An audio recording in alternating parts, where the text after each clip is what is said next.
Jet, are you going to be my girl on XFM 104.9? I'm Ricky Gervais, with me Stephen Merchant. Over there, little roundy bald head of Karl Pilkington. Good news and bad news. Good news is, boys are back in town. We're here for 2 hours. Hello. Bad news is, we have no monkey news, gay fella news, or little Chinese fella news. Really? We're going to try and, leave that for a week, and then maybe come back to it.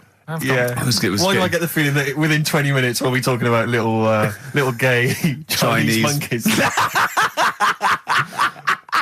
Carl, think of that. We have got monkey news. Have we? Oh, yeah. So we've already broken that promise. Oh, okay. I thought we were going to try and sort of talk about something else. I've just done Jonathan Ross show, and they don't talk about the same things every week. It's weird. It is weird. But, or as Carl says, weird innit? Yeah. So, gave this show about 5 plugs. Nice one. Yeah. So, I think we'll get upward of 800 people listening. Oh, double. For the first 2 minutes. Yeah. And then turning back. They're already switching over. I'd have thought so, yeah. I spoke to my friend yesterday. He's a little bit of an old fella, and he said that for his own amusement, he had an iPod in his car, and he bought a little sort of transmitter, and he could transmit the music from his iPod to sort of just beam it, kind of as he was driving along, to sort of passing cars. What do you mean? It's Make weird. their radio play it? Well, but if they had it in the right frequency, yeah. I mean, pointless, completely pointless, but not dissimilar to this show, I imagine, in terms of the number of listeners. Yeah, but I was going to say, what's the chances of people having this frequency Absolutely on? pointless. So it's probably about the same, yeah. Do you know what it reminds me of? When I was young, I wanted to get into radio. I was excited in radio. When I was sort of in my, I don't know, I was 11 or 12. My friend and I, we got a little mixing deck, and we used to host our own radio show. Brilliant. From his bedroom. We didn't have a transmitter, so we'd put some speakers in his front garden, in some bushes, and sort of broadcast it to people who were walking Again, by. probably over the week more listeners than this show. Almost certainly. Yeah, I love the idea. It never happened, but I always was hoping that maybe some girls would just come by and just like sit and listen. These guys are great. I don't know where these sounds are coming from. It seems to be that bush, but Or Noah Ledman's coming along going, who are these guys? yeah. Can you get on my radio show? Can they stand in for me when I go on holiday? Yeah. Yeah. I did I did sort of pirate radio. No, go on. Got into hospital. Yeah. The normal radio, but you had an eye patch on. Go on. Dad was in hospital, right? And he was having some operation done, right? And went to see him and didn't have that much to say to him, right? So I was sat there. Well, it's awkward though, isn't it, when someone's ill? Yeah. Sure. And you don't know what Boring, to say. isn't it? Boring. So I was flicking around on that little radio thing they have. Yeah. And I heard, they had a radio station in the hospital. So I said, I'm going to go and join this. So I wandered off to go and find it. Yeah. Sort of joined that. Did a little show on there. Thought I can sort of get out to the masses here. My mate made a little transmitter.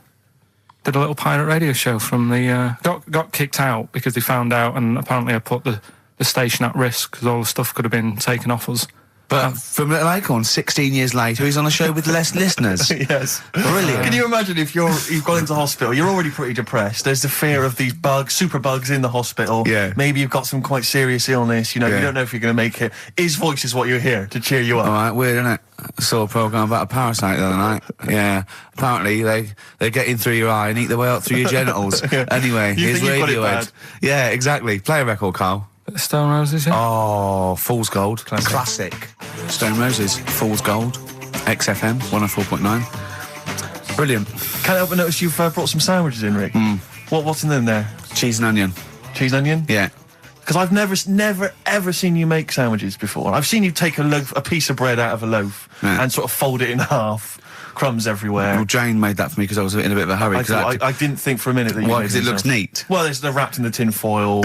A knife has been used. As opposed to chewing round the baguette. Exactly. Yeah, breaking it in half. Yeah. Albert Steptoe. Yeah. Yeah, brilliant.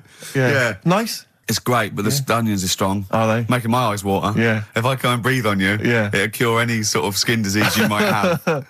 Skin disease. We watched that, Carl, that Carl was raving about that thing about parasites, about worms coming out your brain and that. And I watched What is this? Is it a TV show? Yeah, called Body Snatchers. Right. And it was pretty fascinating. And, I mean, amazingly shot as well. I mean, it's got to win an award for photography. Yeah. And there was one bit that this little girl had been bitten by a mosquito and it laid her eggs, and it went to the doctor. She had a lump on her neck, like a boil. And they pulled it out, and it was like a bullet, this maggot. And they put it down, and it was wriggling in her blood, right? But the hole left was sort of aesthetically pleasing. You know, like that feeling you get, like, I once had ingrown hair, and I quite liked it when I pulled it out. And it's a perfect little hole. And I thought, I wouldn't mind having those as long as they sort of like healed over. What are you talking about? I don't know, it's weird, isn't it? Well, why would you want a hole in your body? No, it's got pulling something out, sort of like pulling something out of your body. It's I sort don't of know what you're cleansing, talking isn't it? No, but it's sort of like, I don't know what This is it. You watch one programme recommended to you by Karl, you've turned into Karl. You want a hole in your body? No, it was like, you know, like squeezing a really good sort of like spot. I mean, I haven't squeezed spots for ages, and I'd never had spots, but maybe that's it. I didn't have spots. Right. And I always thought that'd be nice, squeezing a spot. I don't know what you're talking about. Why I would don't these know. things be I don't know what I'm pleasurable? talking- Why would an ingrowing hair? That's Yeah, it great was good. fun. That was good, because I got it. It was like a little lump, and I pulled it, and then it pulled out, and it was like left a little... I know what you mean. Because Yeah. I get thick hairs Yeah. around here. Yeah. Like, really... Oh, when they come out, it's like a bit of wax. Yeah. Like putting out a little candle. And I that's- love that. What? Yeah. Because I've got not much hair on my head, No. right? It sort of grows thicker on my face. No, not true. Sure, but go on. Yeah. No, it does. Not true, baby. Go on. No evidence for that. Just made it up. So it grows sort of thicker on my neck and that, and now and again I'll see like something that's like a twig, right? It's really thick. Yeah, you feel it, and then you think, oh, I'm going to have that. And then you work at it, and then when you get hold of it, it's brilliant. It's like pulling out, it's fantastic. It's waxy and build up, and it pulls it out, and it stretches your skin, and it leaves a hole. I've just realised why we talk about Chinese people, monkeys and gays every week. Why? Because this is the sort of replacement. This is what we've got if we're not talking about them. But it was great as well. And there's this parasite, right, that lives in a fish, right? And what it does, it changes the fish's behaviour. Because to breed, it has to get its body temperature up, so it has to get into a bird, right? What needs to get into the bird? The fish? Parasite to The parasite complete its needs to life get into a cycle, bird, yeah. right. So it changes the behaviour of the stickleback, and it makes the stickleback sort of suicidal. So the stickleback doesn't flee when it sees a heron; it gets caught. Right. Because this stickleback has changed its behaviour. Carl didn't quite understand this. I did still you? don't really get it. I watched it and you see like the fat fish and that, and you go, oh, it's not well. But I don't understand. Well, all it does is it has to get into a bird because it has to breed. To lay its eggs, it has to have a raise of body temperature. So it has to, the fish is cold-blooded, so it has to get into a bird which is warm-blooded.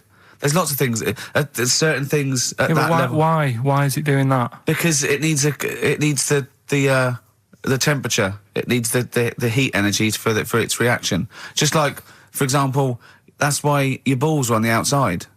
Because the cells have to be a certain temperature to survive. I don't know if it's the sperm or Sertoli cells, but they have to be a couple of degrees below body temperature. Otherwise, they'd be in a nice cage and we wouldn't get kicked in the nads. What do you mean? That's why your testicles are on the outside of your body. They have to be a couple of degrees below body temperature. Yeah, but it's not. That isn't why they're there. You see, this is like the chat we had last week about the giraffe having a long neck. What do you mean? They're there because that's where they happen to be. They didn't go right. Well, that's what evolution is. It's a selection process. It's not a will.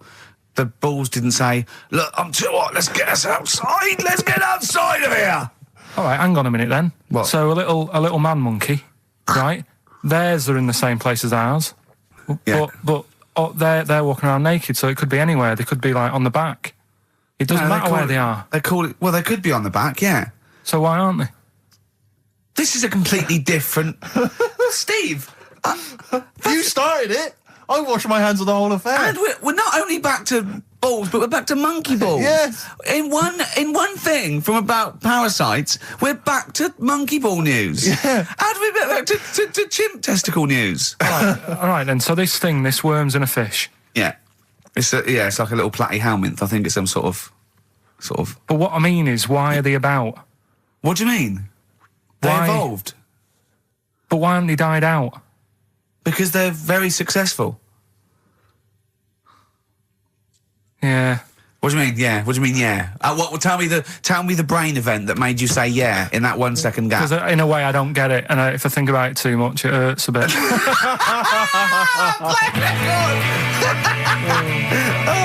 They've just been around for years, Karl. Yeah. Like Cliff Richard or something like that. Forget About Tomorrow by Feeder. on XFM 104.9. Carl is in some pain now, isn't he? What angers me is the fact that the listeners, at least they get a record. They get 3 minutes where they can just relax. They don't have to listen to this drivel. I've got to sit here for another 3 minutes while you try and explain to this idiot why they have a parasites and why we have fish and why, you know. It's just interminable. Oh, Carl's question is, what's the point of a parasite? I was saying, well, they evolved alongside everything else and it's part of the ecosystem. He's going, but why is a parasite in a fish, in a heron, back in a fish? And I said, what's the point in anything, right, apart from the balance of the ecosystem that survives at any time? And then Steve went, Carl, you should have done this when you're in sixth form. Yeah. Questioning the point of life. Yeah, and you should have had existence. these existential questions, you know, when you were younger. Did you ever used to lay awake at night thinking, where did the universe end? No. I did that when I was about 6 or 7 for about a year. When someone said it was... He was lying awake at night thinking, where does Manchester end? I assume it goes on forever. They've made a map, haven't they, for the for the universe? Yeah. Well, yeah, as far as they can, yeah. Big, is it? It's massive. Yeah. But if you're that lost, you know what I mean? Forget the map's map. not going to help you. Sure. If you're that lost, forget it. Look, we're never going to make it. We're not going to live 400 light years. We're not going to... Of course, you could take a shortcut through a wormhole, couldn't you? What's that? Oh, no! Let's not talk about the universe, please. Let's talk about something that you can comprehend, Carl. Well, listen. Were you on Richard and Judy yesterday? All right. Yeah. Tell us about that. It was good. It was good fun. Yeah. It's a bit surreal. Is it? Yeah. It's nice. That's nice though. There's something charming about them. Do you know what I mean? They go off on tangents. They sort of digress.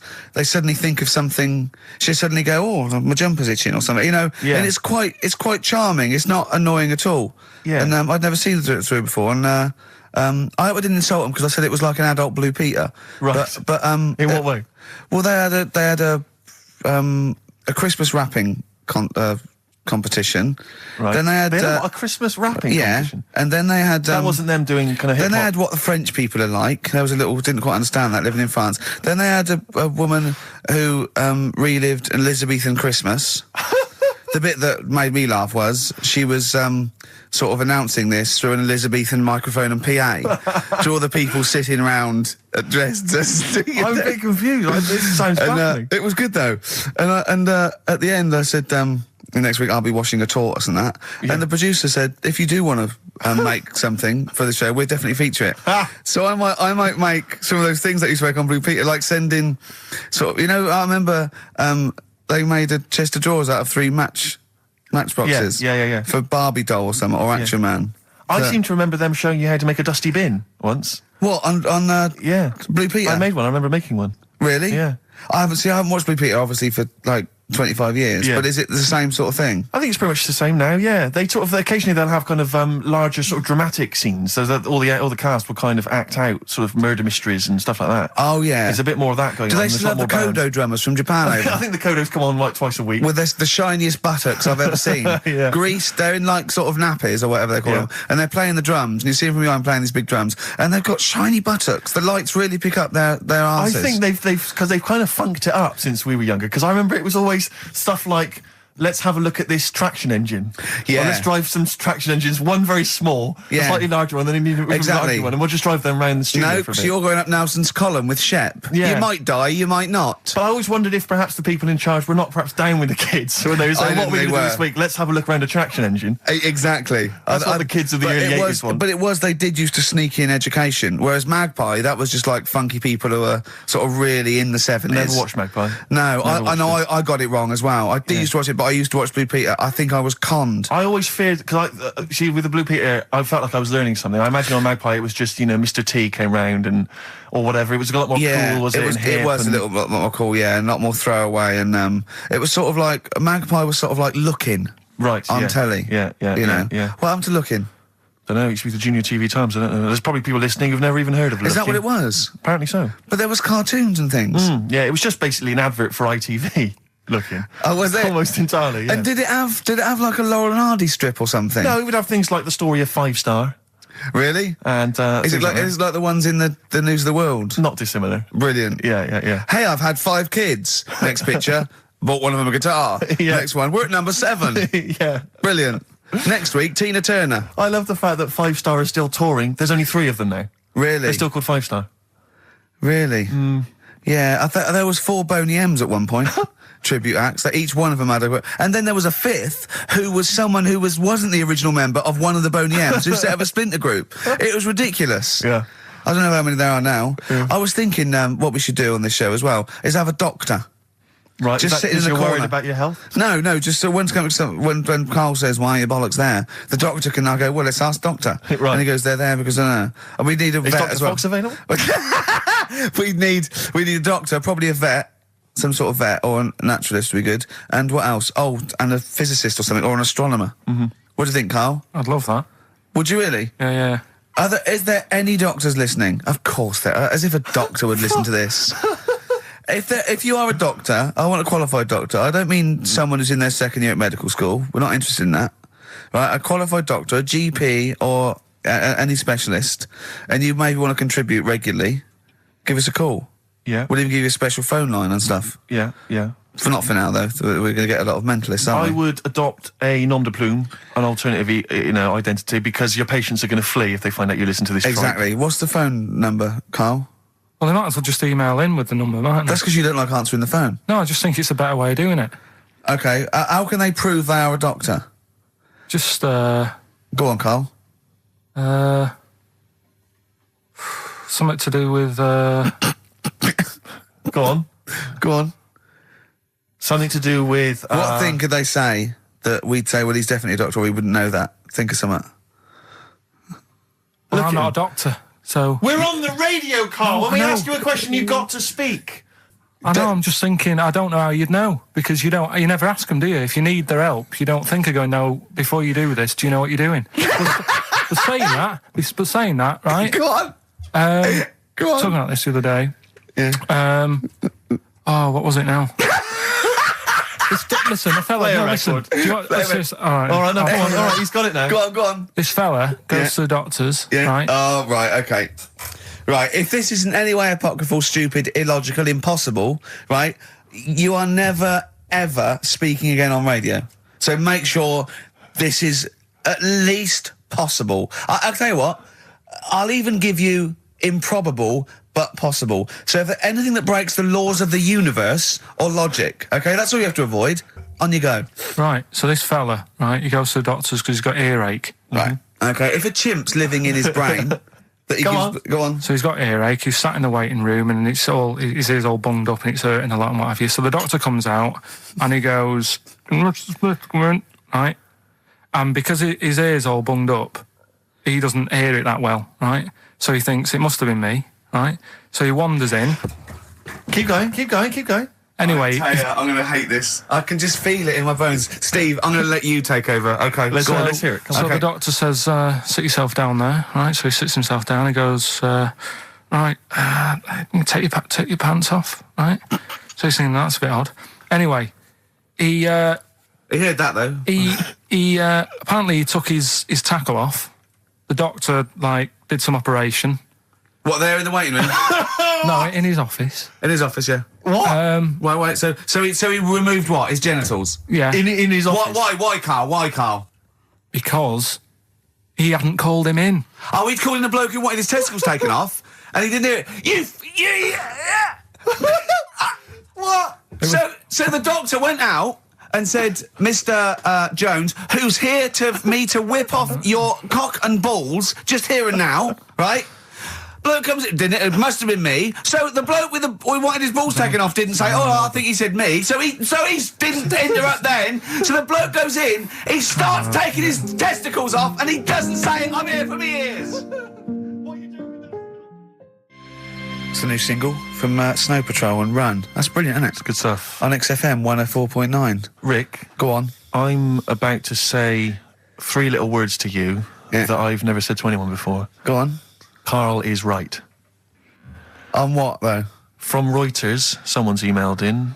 A Brazilian man who went to a clinic to have an aching ear checked ended up having a vasectomy after mistakenly believing that the doctor had called his name. He had gone in there, entered the vasectomy room when he was called. He was called by the full name and yet thought it was him. But the strangest thing is that he asked no questions when the doctor started preparations in the area which had so little to do with his ear. He later explained that he thought it was an ear inflammation that had got down to his testicles. And the fellas came off. Extraordinary. Right. I'm stunned. Amazing, isn't it? But there's lots of things that keep coming true with Karl's nonsense. There's a programme on next week. The boy who gave birth to his twin.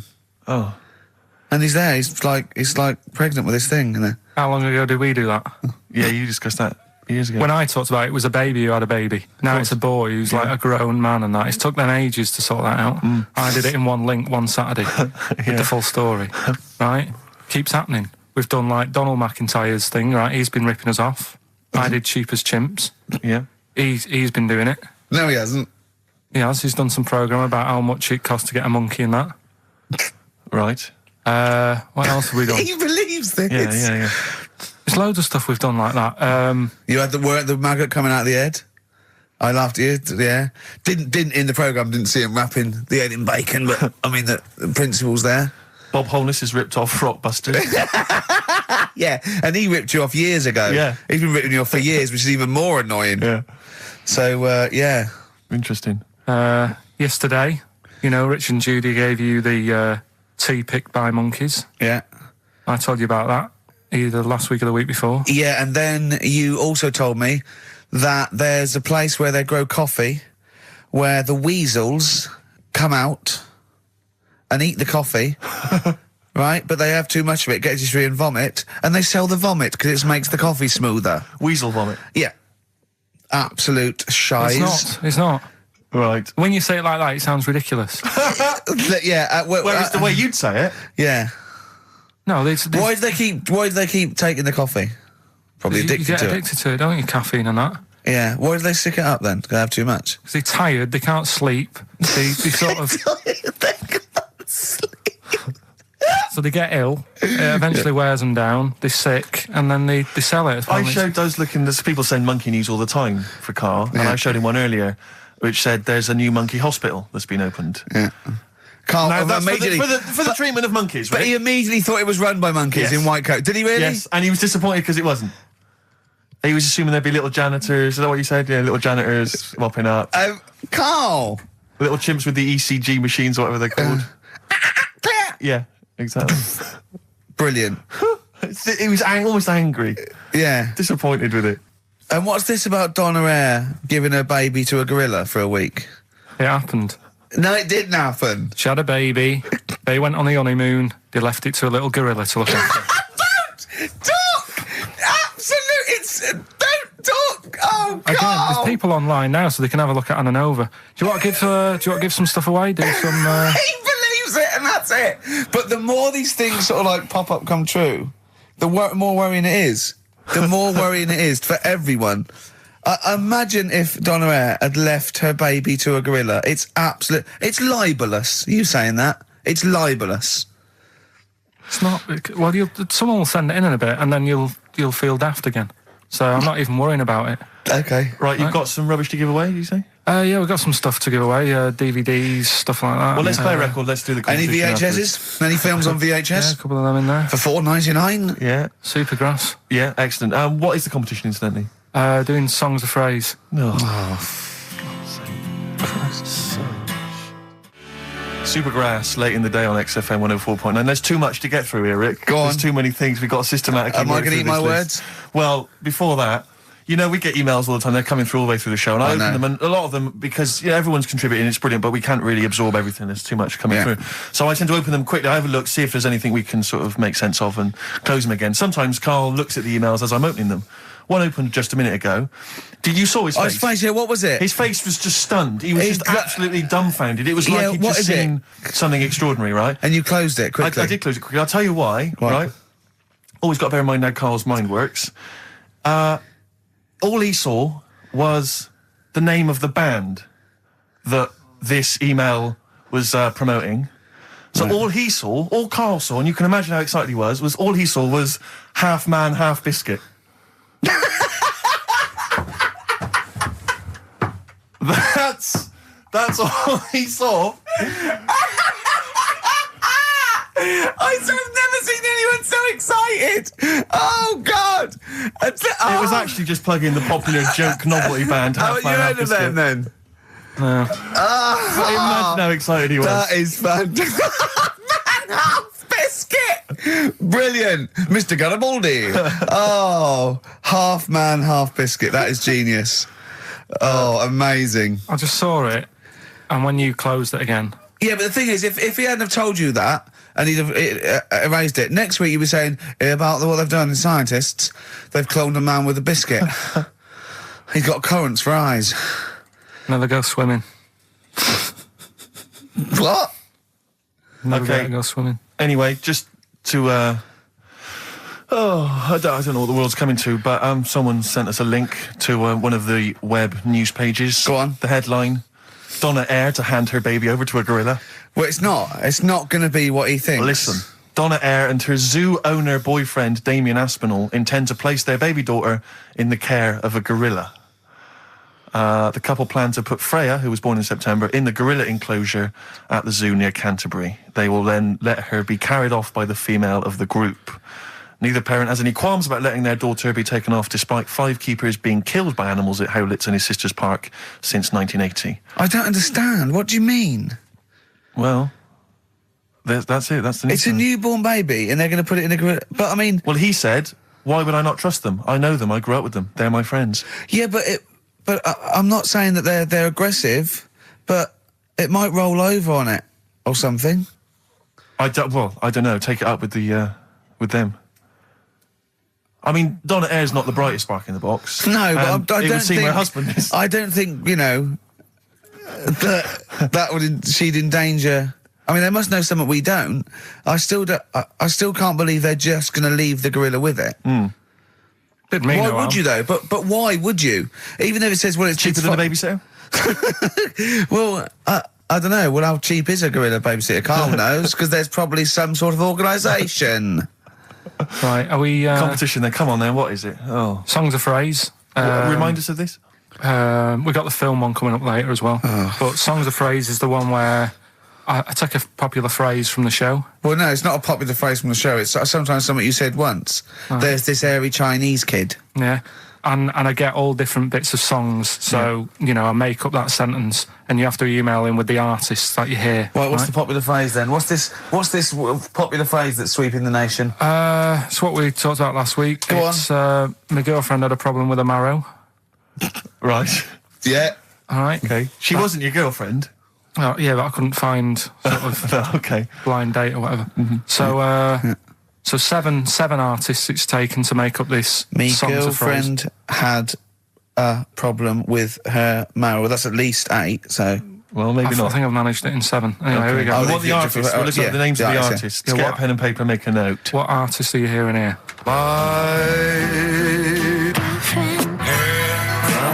With her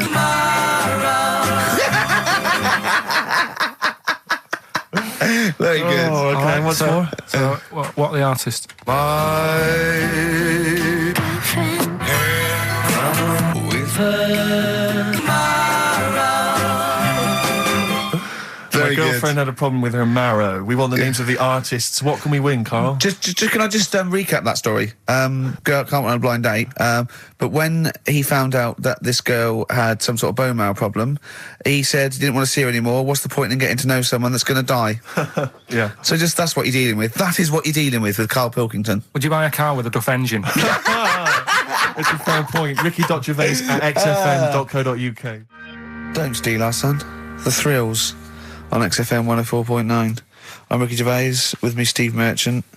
Over there, Karl Pilkington, the man who believes anything. I think it might be a condition due to his little round head.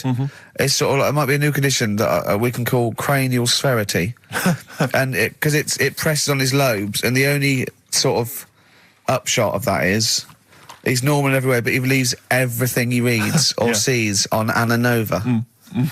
All right. Talking of which, Rick, I don't really follow the news. No. It's mainly boring, isn't it? Wars and stuff. Yeah.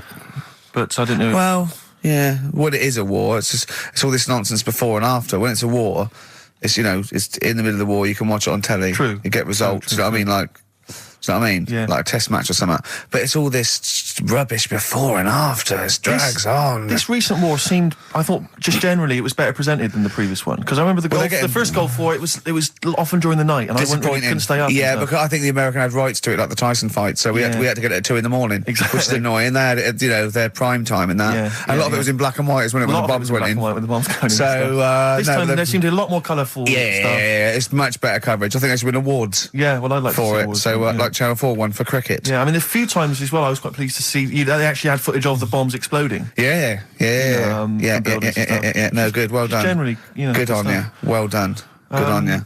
Yeah, I don't know if Costs a lot though, doesn't it? It isn't a costly War's thing. a lot more when you got something like, you know, a Jimmy Carr game show, which probably costs about $100,000. Yeah. Like half an hour of war costs millions. It's almost man. as expensive as like Terminator 3 or something. Yeah. But I mean, you know. But then, you know, you got a variety. Exactly. Sorry, Steve, you were talking, mate. Well, no, I just wanted to make sure you're aware that the World Elephant Polo Championships have taken place. I did get it. I think they mentioned it on. Yeah, we won, didn't we? England won. Yeah. Well, my question is, where have they been practicing? I don't know. Do you remember ever at school anyone ever saying to you, "Are you interested in playing polo with elephants?" Do you reckon it was 5 blokes in pith helmets kept sneaking into a whipsnade? Possibly. What are you doing, lads? We're practicing. Get down. Yeah. Get off them elephants. Yeah. I didn't even know we had a team. I can't believe it. No, but it's like Johnny Wilkinson and the rugby lads. They're going to get MBEs, all sorts. The elephant polo boys, nothing. They're going to nothing. I haven't seen their son talking like to them. be fair, it's not like horse polo where I don't think there's a stick long enough. I think the elephants kick it, don't they? I think you might be right. I think they're not allowed to use their tusks. They burst it, won't they? I think that's... They go, oh, start again. Raheem. Yeah. What do you mean the elephants kick it? All right, I've opened a can of worms here. You know, normal polo on a horse, they have like stick and mallets. that. Yeah, they whack them, right? But I think it's obviously they're too high up. I think I might be wrong, but I'm pretty sure they just train the elephant to kick it. So it's like- why are people something about? Why not just let them have a kick about without? Imagine that! And why does horse racing have to have a jockey? Well, they just let the horses go, on you know, okay, lads, on your no cheating, on your marks, get set, go. You know, get back here. Get back here. Brilliant. Why do you think? I tell you what, I'm going to be like a teacher now. Why do you think? You sort of get mixed up which end they sort of go in, which end they've got to get the ball in. Sort of. Yeah, Right. yeah. How do you sort of steer an elephant, as it were? How do you ride an elephant? It seems quite a complicated procedure. I don't imagine they're quite as versatile as a horse. No, you can't sort of like pull it and its head goes, can you? I mean, I don't really know how you... I mean, you'd have to have a huge playing surface, wouldn't you? I mean, these are big creatures. Yeah. They use Kent. Well, exactly. Yeah, they drop 2 big, huge jumpers. yeah. Either side, one in south of Kent, one in North Kent. Exactly. And it takes days. And is there like 11 on each team? Yeah, and one on the subs bench. Exactly. And it keeps breaking. The bench is broken. Yeah. Terrible.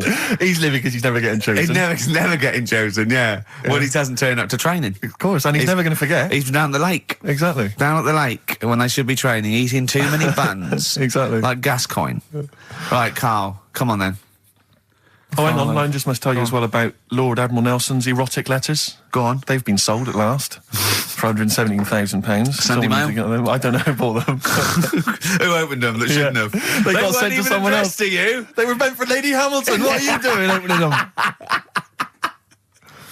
Go on, what's he say? What's he get up to? It's interesting because they've printed a couple of the things he's wrote. Dear Lady Hamilton, a bit of a problem. Just the one hand. You might have to help me out on a couple of manoeuvres. Yeah, and the one eye. So I'm not appreciating the 3D. Yeah, exactly. I don't care where you put it. Yeah, exactly. Yeah, go on. You'll have to help me guide it in. You 'cause might as well I can't stand tell. across the other side of the room for all the good it do me. Exactly. Go on then. Of course, he ended up kissing Hardy, didn't he? Did he kiss Hardy, or did he ask him and he never did? Well, I don't know. I don't know about this because I heard that he didn't, and it said kiss me, which means fact. And then I heard that he did say kiss me, Hardy. Hardy, like you know, because it was Coach's friends. I don't know. Is it kismet or is it kiss me? Kiss me, Hardy. I think his final actual dying breath was no tongues. Yeah. I'm not sure. And someone went, kiss you what? Exactly. Yeah. Maybe that was his nickname. My name's Smith. Yeah. You want me to kiss? Exactly. Kiss me hardy. I wouldn't have thought so. I'll kiss your lips and you'd be happy with it. But I'll yeah, touch you hardy, but I'm not kissing it. Go on. a couple of quotes from there. This is him writing to Lady Hamilton, who he was having an affair with. I can neither eat or sleep for thinking of you, my dearest love. I never touch even pudding. Well, I think we've all written a letter like that to a lady. That's a euphemism. Surely. That's like I think that's. I haven't eaten. And by the way, I haven't even knocked one out. Yeah, exactly. You are going to get a sackful. All right, Carl. You're the producer. Is this all right? It's all euphemisms. I've not said anything wrong. Go on. Oh, come on. It happened in the 19th century. We Yeah. can talk about it, you know. Yeah. This is more topical than monkey news.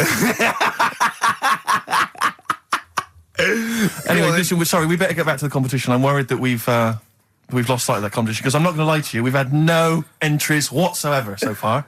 I can't believe that because I actually got up most of those. That's actually a more accessible one. I think I know all the artists and I'm stuck on Girlfriend, but I think I might know who that is. Let's hear it again. I'm surprised.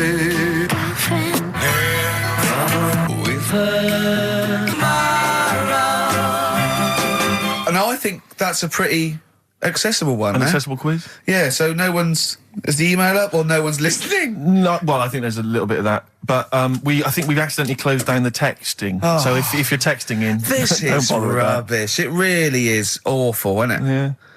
Just play it again. Hang on a minute.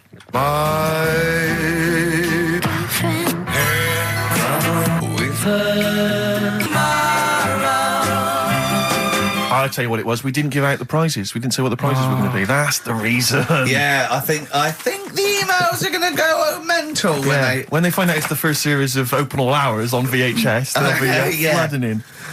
Let's see what and we've a got Bridget here. Nielsen video. Exactly. Right. Oh, dear. Oh, No, actually, it's not too bad. Go on. The best air guitar albums in the yeah, in the that's world. still going. That's Volumes that's 1 and evergreen. 2. That'll keep running and running. Some kind of anniversary box set of a Doctor Who episode with a small New model one car. wants that, baby. I'm Alan Partridge Series 2, that's Yeah. worth having, obviously, and Yeah. Porridge Series 3. Okay, If good. you've not watched all of them on UK Gold, then get them on DVD. There's something wrong with you. Right. So, yeah, let's hear it again. All right.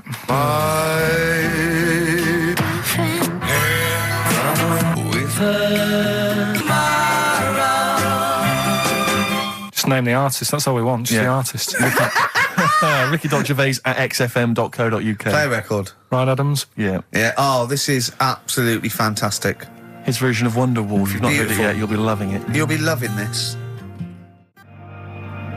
Wonderwall, as performed by Ryan Adams. It takes your breath away. It's so good, doesn't it? Brilliant. Is that off the album? Well, it's which album do you mean, Rick? There's so many at the moment. What was the one? The next track on one album? The track after this on Yeah. one album? Well, you're thinking of this album, Love Is Hell. yeah. Part 1. Can we play the track after that? We could possibly do that. And Shadowlands. that's right. It's amazing. A bit later on. Yeah, there's various albums out at the moment, but Rock and Roll is the big rock, 80s style rock album. It's all right, it's not great, but this is much better. Go for this one. Yeah, it's not as Love good Is as Hell. not as good as adverts though. Do you know, I love it. Oh,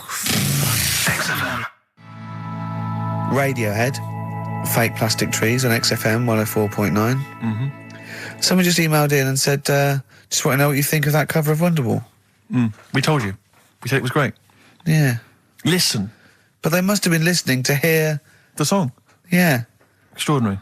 Although maybe they just turn off, When we start talking. Yeah. That would make sense. that would make sense. I mean, it makes sense in a sort of preserving of sanity type way as well. Objectively, Rick, if you were listening at home, if you didn't know us and you were listening to the show, would you listen to it? Would you bother?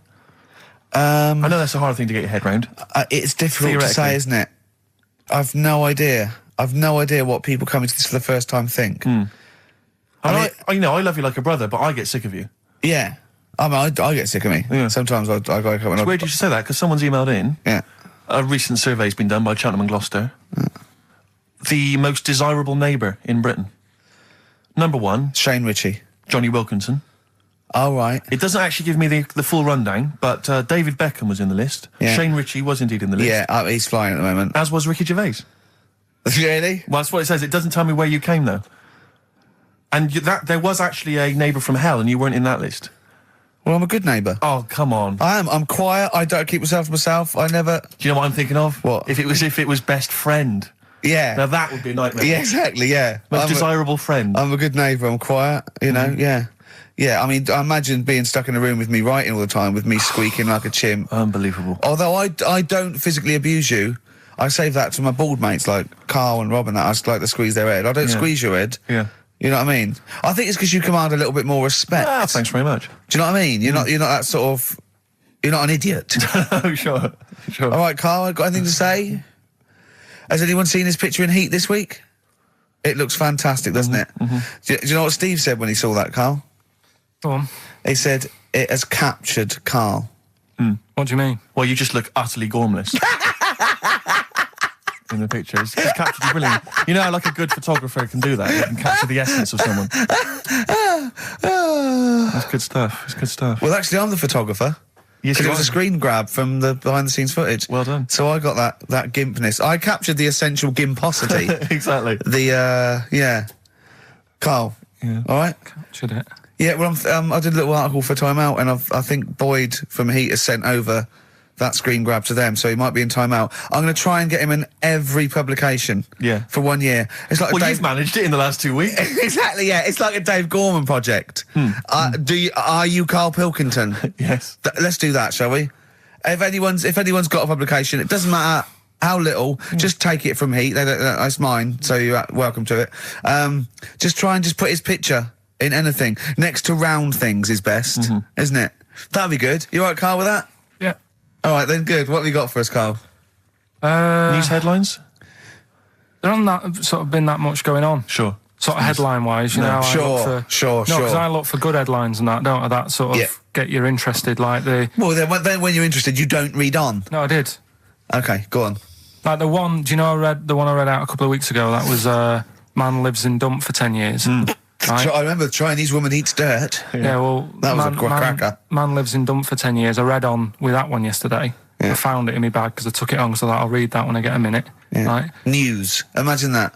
News. I might read last Thursday's Sun. Yeah. Just to catch up. Do you know how he got caught? What do you mean how he got caught? He lived in living in a rubbish dump. Well, what's he up with lived that? in a rubbish dump. What's No good? one knew he was there, right? Yeah. He was living off food that had been chucked away. He said a lot of people chuck away stuff that isn't off, so you can survive on that. He had a nice little place to sleep and that, on an old mattress, that was all right and stuff. Got away with it for 10 years until he decided to celebrate bonfire night with some fireworks. Can you believe that?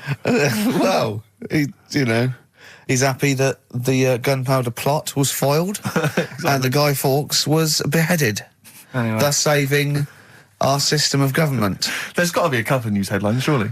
Hold on, wait a minute. Bong. Pierced penis man off the hook. Bong. Man changed his name to Bubba Bubba Bubba Bubba. Bong. Dwarf to live in a glass box. Dwarf to live in a glass box. Yeah, it's meant to be art or something. It's not though, is it? What? Meant to be art? Why is... Yeah, well, whose idea is this? Is it art, or is someone hired a dwarf to live in their box? It's just a box, and he can even leave when he wants, apparently. He can, like, go, I'm hungry, I'm going for a walk, and he puts a little note. If it's Damien Hirst, he might end up in 4 bits. So just be careful. But to me, that's like that thing when I said to you about the woman in the jar. What woman in the jar? The woman in a jar, they go, oh, come and see the woman in a jar. And Yeah, then it it's a big turns jar. out it's a big jar. So Yeah, it's it's a like, big well, jar. put me Yeah. in there as well then. Exactly. It's not Yeah. special. Yeah. And that's the same with him. It's a big box, he's a small fella. What's good about that? What do you want to do, though? To compress matter? But hang on, it's not a world record-breaking attempt. It's supposed to be art. No, what's art about that? Well, I'd like to What's try and art justify about it. that? Oh, can we do a show for BBC Three? Karl Pilkington going around, what's art about that? Yeah. That is brilliant. What's art about that? I'd love that. Would you? I'd love that. Me and Steve are going to do a thing called Is Art Rubbish, where we'd go around and we'd chat about it. Yeah. But we can hand that over to you if you want to do that. If anyone from BBC Three is listening, Karl Pilkington, what's art about that? All right? Weird, isn't it? And what would you go around like Sensation and things like that and Saatchi and go and... Dali and that. You put a sheep in formaldehyde, what's art about that? Our butcher does it. All right. Weird, isn't it? What do you make of Dali and the melting clocks, all that stuff? Talked about it, haven't we? Have we? Told you. What do you think of it? He sort of milked the idea a bit. Right. Yeah. Because everything had a melting clock on it. It was like he had a bit of success with it once and then he just ruined it. Do you know what I mean? It's like... It's like you with the monkeys. Like Status Quo. Yeah. Sure. What's your favourite artist?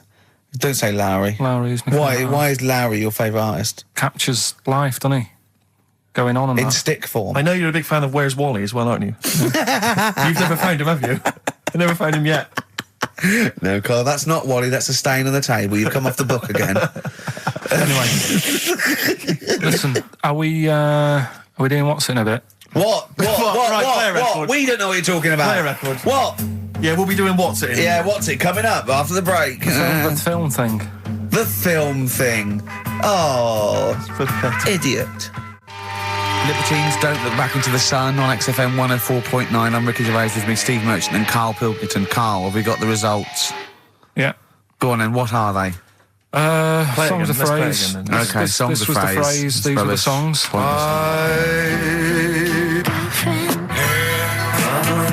her. My girlfriend had a problem with a marrow. The answer's Sinatra, Prince, Bill Medley, U2, Shirelles. There was also Dub Pistols in there. No one got all of them, Carl, obviously. But we'll give it to Mark Cantan. He got, what did he get, about 6 or something? Yeah. Well done, he's from Dublin, so that's nice. Well done. Listening over there, the Irish. Yeah. It's good, isn't it? A German man, just thought I'd let you know this, Carl, Sure. Ricky. A German man has been arrested because he taught his dog to give the Nazi salute. And then he made it do it in front of 2 policemen. I think it's an offence in Germany now. That's a fascist with too much time on their hands. No, but is it? It's illegal for a dog to do it as well? I think so. I bet he thought he'd found a loophole. Yeah. I mean, he's been dying to do it, but he thought, well, I'm not allowed to do it. It's illegal for a human to do it. Yeah. Thought he got round it. No. For a while, it just kept doing the Basil Fawlty funny walk. And he was going, no, no, you're don't undermining do that. it. Don't do the legs as well. But the reason I mentioned it is because he's German. And what were you telling me earlier about? Carl was whittering on about the Germans earlier. He was saying something about the accent. It's fine with blokes, but not with women. You wouldn't want to go out with a German woman because the accent. I just think it's a bit manly, innit? Sure. Is it? Yeah, it sounds a bit hard. I can't imagine having a nice sort of romantic chat with someone. Well, it's not a romantic language, no. It's quite harsh, yeah, but that's our... No, but what I mean is, right, I can't speak any other languages apart from this one. Well... Right. You're yeah, struggling with this one. Yeah. And what I mean is... Whereas you really do speak the language of love, all right? if There's I- some condoms, where's me tea? Yeah. What I'm saying is, if a French woman was talking to me, I'd say, I don't know what you're talking about, love, but it sounds good. Whereas a German woman, Yeah. I'd go, oof. And she might be saying really nice stuff. Yeah. That's what I mean. Yeah. But then we got talking because, do you know, like, me brother Sort of a was... prejudice, really, isn't it? In a sense. What do you mean? In a sense, it's racist. But anyway, on you go. Yeah, go on. It's not really, is it? No. But, yeah, my brother was in the army. We've talked about it, haven't we? And Yeah. how he got kicked out for going for a packet of fags in a tank and that. Yeah. Right? But he was, when he was in the army, he was based in Germany for a bit. And he used to be one for sort of, you know, picking up the ladies and that. He always had, you know, new girlfriends and stuff. But he's a Pilkington. Used to get through loads of them. Yeah. Well, I didn't. I wasn't that bad. But Well, my no, brother, because you had things like you trouble with your marrow and that. No, you might die. I'm not interested. yeah, but no matter what he did, do you know what I mean? When he was a bus driver, he was one of them who always had a woman still at the front with him and sort of, you know, having a chat and stuff. Sure. And he sort of got kicked out of that and stuff. But When he was bus driver, did he own the bus or did he just take it to get a packet of fags? so He's in Germany. he's in Germany, and the army people say to him, "Now we know what you like, Pilkington, right? Das Pilker. Don't be meeting up with any German women. Fraulines. Leave the Fraulines alone. Not allowed to go out with German women because apparently they get you and then they beat you up and that. What, the German women? Why? Go on. Don't know. They just said don't because they don't like English army people and that. Why? 'Cause See, I don't know. the English is your first language, isn't it? Are you speaking German now? Or? I can't tell. Don't get out with the Germans, go beat you up and that. Don't like English army, man. What See, is that? What worries me, Rick, is we've got the face, the body language and things to try and interpret this gobbledygook. The listeners, they just I got mean, the words. it must be, I know, yeah. It must be just ridiculous for a listener. Right, just do the competition. What was that anecdote about? was Don't just go telling out you. with German women, they'll beat you up. I'm just saying, when if you're in the army, if you're about to join the army and you think it'll be great, I'm going to meet loads of women over in Germany, it's not going to happen. They put Wise words there. Wise words. So this station in public service. Excellent. Okay. Right. Can we just play a song and then do the film thing? No, just do the film thing now. Oh no, let's play a song. Oh, what are we playing? Bit of brag. Billy Bragg, Yeah. excellent. What's this called? It's called The Saturday Boy, Carl. Saturday. Billy Bragg, The Sunday Boy on XFM 104.9. Ricky's laughing because he's just thrown something at Carl. It made him jump. Yeah, that's worked well. Here are the prizes for the film quiz thing, which I think is what it's called. Brilliant. People will be loving this. It's Trance Anthems, Brilliant. 2003. We know we got a lot of trance fans listening. The best air guitar album, obviously. Yeah, of course, yeah. The best club anthems. Yeah. Series 1 of Happiness by Paul Whitehouse. The very best of Father Ted on DVD. We've got Teachers. We've got Knowing Me, Knowing You. Not too bad. Yeah, a few bundles there. Good stuff. Christmas gifts and things like that. So That Knowing Me, Knowing You, I've noticed on VHS, which is good. Yeah. That's quite quaint. Excellent. Brilliant. All right. Yeah, so explain the conceit of this? It's when, we sort of dig out a film that I've been in. Mm-hmm. And this is... I don't know if I'll tell you what film is, because that might be the question, thinking about it. Because there isn't that much going on in the clip. I think we need to know what the film is. Do you? Yeah. All right, it's Rain Man. Okay. Why is he called Rain Man? Is that going to be the question? Yeah, I know the answer, Carl. Don't worry. Don't look at me like that. No, I do. Oh, well done. Yeah, you watched the film. Yeah, you should. Right, so it's you, Carl, in the film Rain Man. Yeah, it's the bit when Tom Cruise is in the doctors with the ill man. All right. There we go. You ready? Well, I'm not a psychiatrist, but I do know that his brain doesn't work like other people. Wait, I am sat here. Don't go talking about me like I'm some sort of div kid. Got a good brain. Works well. It stores all sorts of information and stuff, doesn't it, Tom? He remembers things, little things sometimes. Well, don't say like that, little things, as if it's stuff that isn't important. Are you good with numbers? The doctor's asking you a question. Yeah, no, I'm just thinking. Good with numbers. It depends. Not that good at maths, but I remember facts that have got numbers in them. Like I know that one person in 2 billion will live to be 116 or over. Right? Weird thing is a lot of them are Chinese, so, sort of makes you wonder if they're lying. I'm afraid I don't understand what you're talking about. What do you mean you don't understand? It's not... All right, here's an easier one for you then. Goldfish have better memories than people think. He's right. He's right? Yeah. See? There you go. Goldfish related. Oldest goldfish in the world was 41. No. Yeah. Funny thing is there, if it was a goldfish with a dodgy memory, could have been older. Could have been, pushing 45. So, That's amazing. I mean, that is amazing. He should work for NASA or something like that. well, didn't go that far.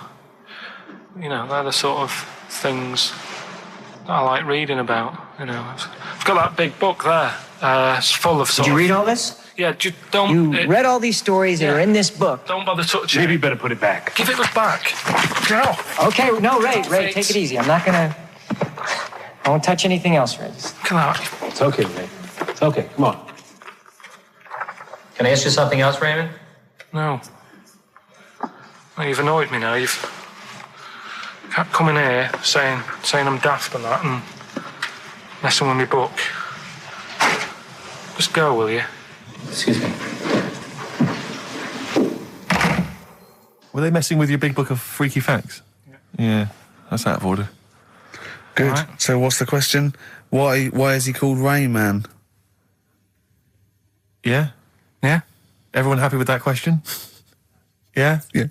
Okay, Ricky.Gervais at xfm.co.uk. Why is he called Rain Man? Right? Yeah. XFM. Bad Day, REM, XFM 104.9. That's nearly it, isn't it? It's almost it. Got through another one.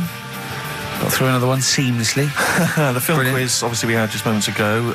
It was Carl featured in Rain Man. The question was, why is he and the film called Rain Man? The answer, Ricky, was... Well, Tom Cruise's character, when he was little, couldn't say Raymond, and he used to call him Rain Man. Okay. Plenty of right answers, but we're going to give it to John Steele who interestingly is from West Yorkshire, who's listening. Yeah, that is, So they're that is interesting. It is. Yeah. So that's pretty much that. Is there time for monkey news? I think we got to have monkey news, and play then that second track from the Ryan Adams. Let's play the jingle though, if we can. Oh, chimpanzee, that monkey news, you Right. Now, it was back in the 1980s. Right. So it is quite topical then. Okay. When did this happen then? 1980s? Yeah. Yeah. It's about a Colombian F1 sort of, Formula One driver. Apparently these races were going on, right? And someone kept winning them. Right, okay, forget it. No, don't do it. It's because it's rubbish. Because it's rubbish. Right, so someone kept winning the races. So this human that kept winning the race. So this human being that kept winning the races, Carl, what was his name? His name it's Jimmy something. Yeah. How tall is he? Just out of interest. No. Let's hear the story. Was he about 4 foot 8? You might find out if I tell you the story. Right? Go on. So anyway, he kept winning and everyone was like, oh, he's brilliant, this guy, who is he, and all that. Yeah. But his gimmick, right? Was never showing his body or face? That's right. Never You're took his joking. helmet off. You're an idiot. Never took his helmet off, right? You know the short trousers he used to wear? His trousers were about a foot long, but his shirts, the sleeves were really long. Anyway, right, so because he wouldn't take his helmet off, and You're an idiot. He was taking part in, like, the F3, which is, like, the lower ranks of Formula 1 and that. Just get to it. Everyone thought it was, like, a famous driver who's taking part in that. Get to being a monkey. Anyway, what happened was, there was a crash one day. Yeah. And the car tipped over, everyone's like, oh. He ran up a tree? So, They were suspecting when he ran away with the ambulance people up a tree and started eating a banana? so the marshals ran over and the ambulance people were there and they were about to take his helmet off, and the marshal was like, don't take his helmet off. Give away the secret that he's a monkey. Give away the secret and that. Yeah, chimp. Yeah. Took his helmet off. Jimmy Chimpus. Little monkey under there. No, definitely not. Okay, let's play Ryan Adams. Did he We'll survive? see- Let me just a couple of questions. Did he survive? Yeah, he did, yeah. He was allowed to keep all the awards that he won. Sure. But he wasn't allowed to take part in any other races. Yeah, didn't happen. This is Ryan Adams. We'll see you next week. This is a song called The Shadowlands, also from that Life is Hell album. It's good stuff. Idiot. She got in from work that Saturday, right? And I said, look under the tree. Knackered. Oh, Right. at least it's Christmas. Yeah. At least I'm going to get a little bit. Yeah, go on. I said, look, you got some stuff under the tree, right?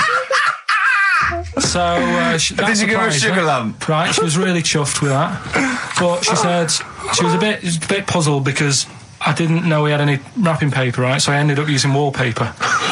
You didn't take it off the wall, though. You had No, it was some left over, right? So she said, why have you used wallpaper? I said, well, I didn't have any paper and you were getting in a bit and I wanted you to have a surprise. So she said, can I have a feel of them? I said, no. Presents. You thought, right, I've got the right thing. Yeah.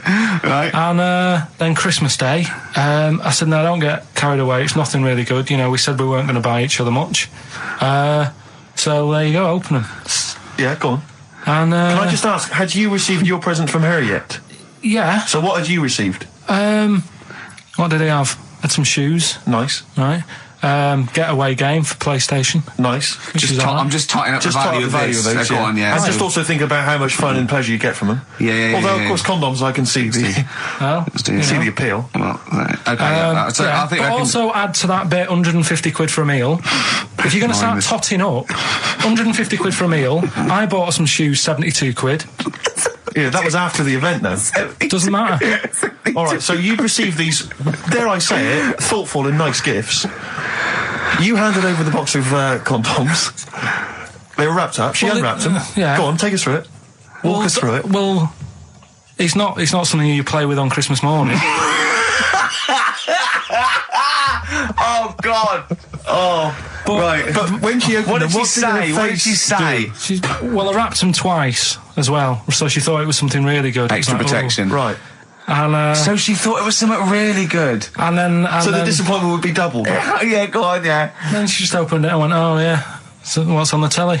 And that was that. Ungrateful. That was What an ungrateful woman that is. that. Well, she got stuff. Fancy not wanting I told her. a box of economy condoms from Boots. I said to her about the thing about, you know, it's all about the surprise and that, innit? Yeah. You explained that to her? Yeah. What, after she'd unwrapped it? Yeah.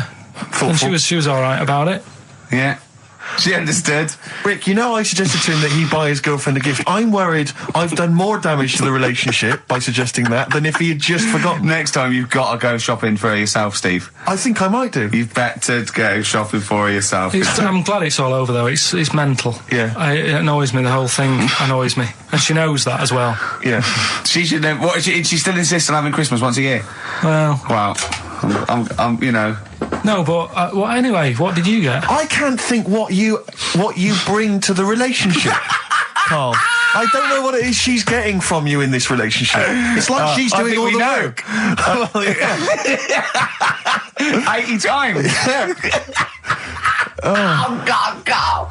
I love it. You're brilliant. I know what she's getting. He's the. What? No, he's not thoughtful. No, but he's thoughtful. He's the best he can do with the brain he's got. Do you know what I mean? Right. He's doing his best. He's absolutely doing his best. There's no. He's working at the limits of his powers. Do you know what I mean? Though he's done as well as he can with what he was given. Sure. Yeah, and that's admirable. Yeah. It's like, I think he's done better than you'd expect. I bet his teachers didn't even think he'd get this far. Do you know what I mean? What, find a girl? No, well, yeah, a job, a girl. Yeah. Do you know what I mean? Clothing himself. He's done really well. What do you think, Carl? You think you've done well? I think I've done all right compared to some of my mates. What are they doing now? Probably not that much. Do you know what I mean? Mrs. Matthews said I wouldn't be an high flyer. I think I'm doing all right. Yeah. Do you know what I mean? I have a holiday every year. Got somewhere to live and that. Yeah. Got a new flat, haven't you? Yeah, so where are they then, the condoms?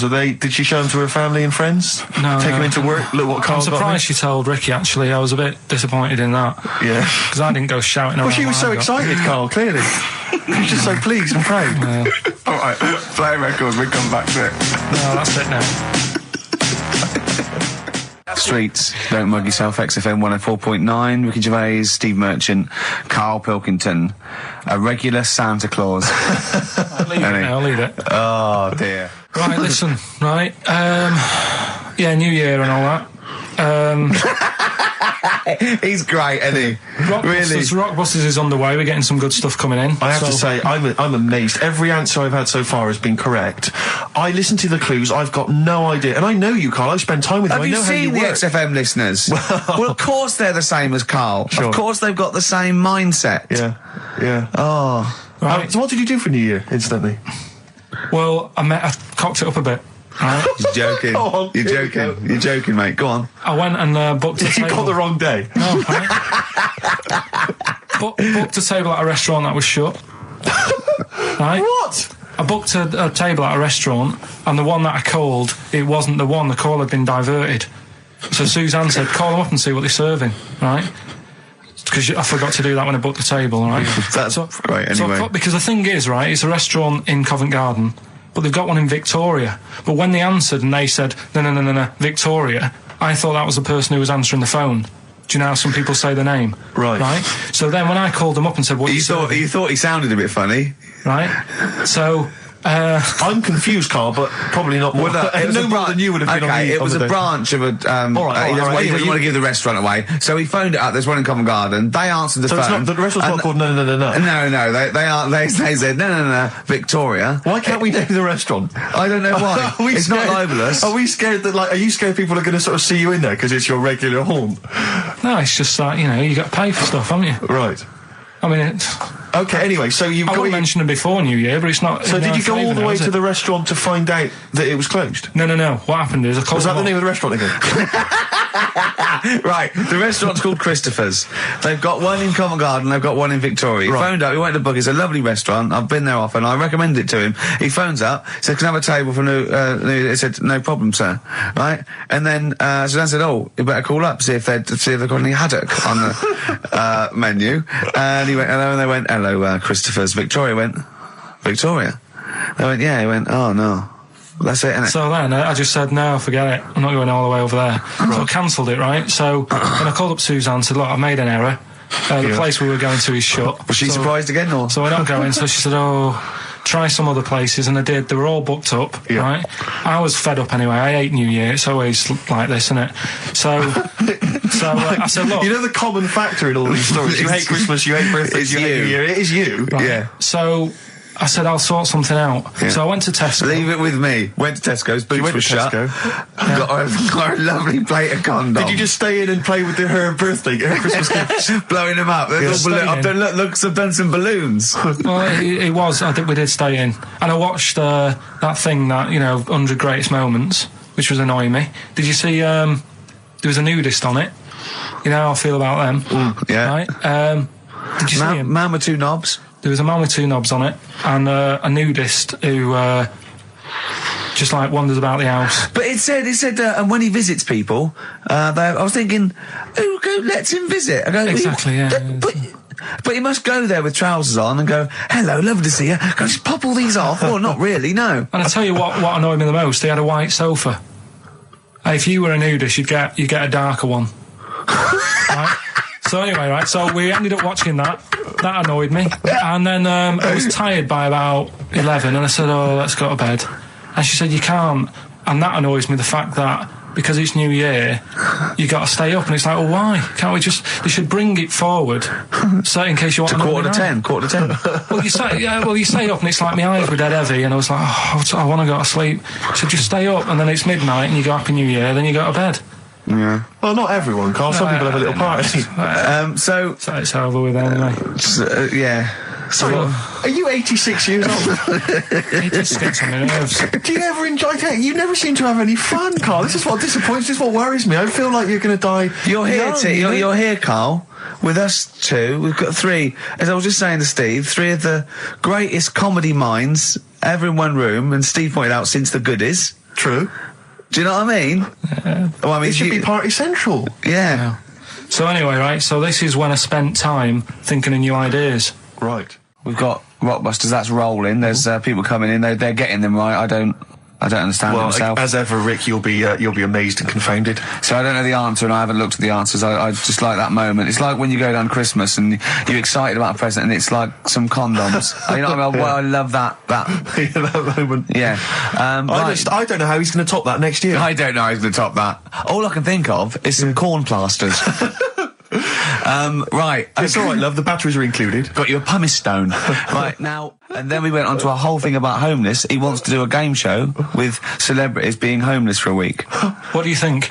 Actually, I've got to say, that's not bad at all. It's not bad, is it? No. Right, do you know how, Lenny Henry went to the jungle? Yeah. Right? And you've got, who else did it? John Lovely made slippers out of a bra. Right? So I'm thinking, get a celebrity and say to him, no, just because, I'll tell you why, right? I'll tell you why all this came about. When I was walking back from that Christmas meal that I bought my girlfriend for 150 quid. Right? Lest we forget. Right? I was walking down Mortimer Street, and there was a homeless fella there, and it was like, it's really, really bad. But the weird thing is, it was about, I don't know, probably about 8 o'clock. Yeah. No, about 9. Right. And he was asleep. And I just thought, do homeless people ever think, I think I'll have an early one tonight? Right, that's what got me thinking. It's a bit weird, the whole lifestyle of it, the fact that he had an early night. So the fact, what if it's a bit weird that he's sleeping not in a home, but on the street? No, it's just that if I was homeless, I'd probably stay up quite late, because it's not nice. Do you know what I mean? What are you talking about?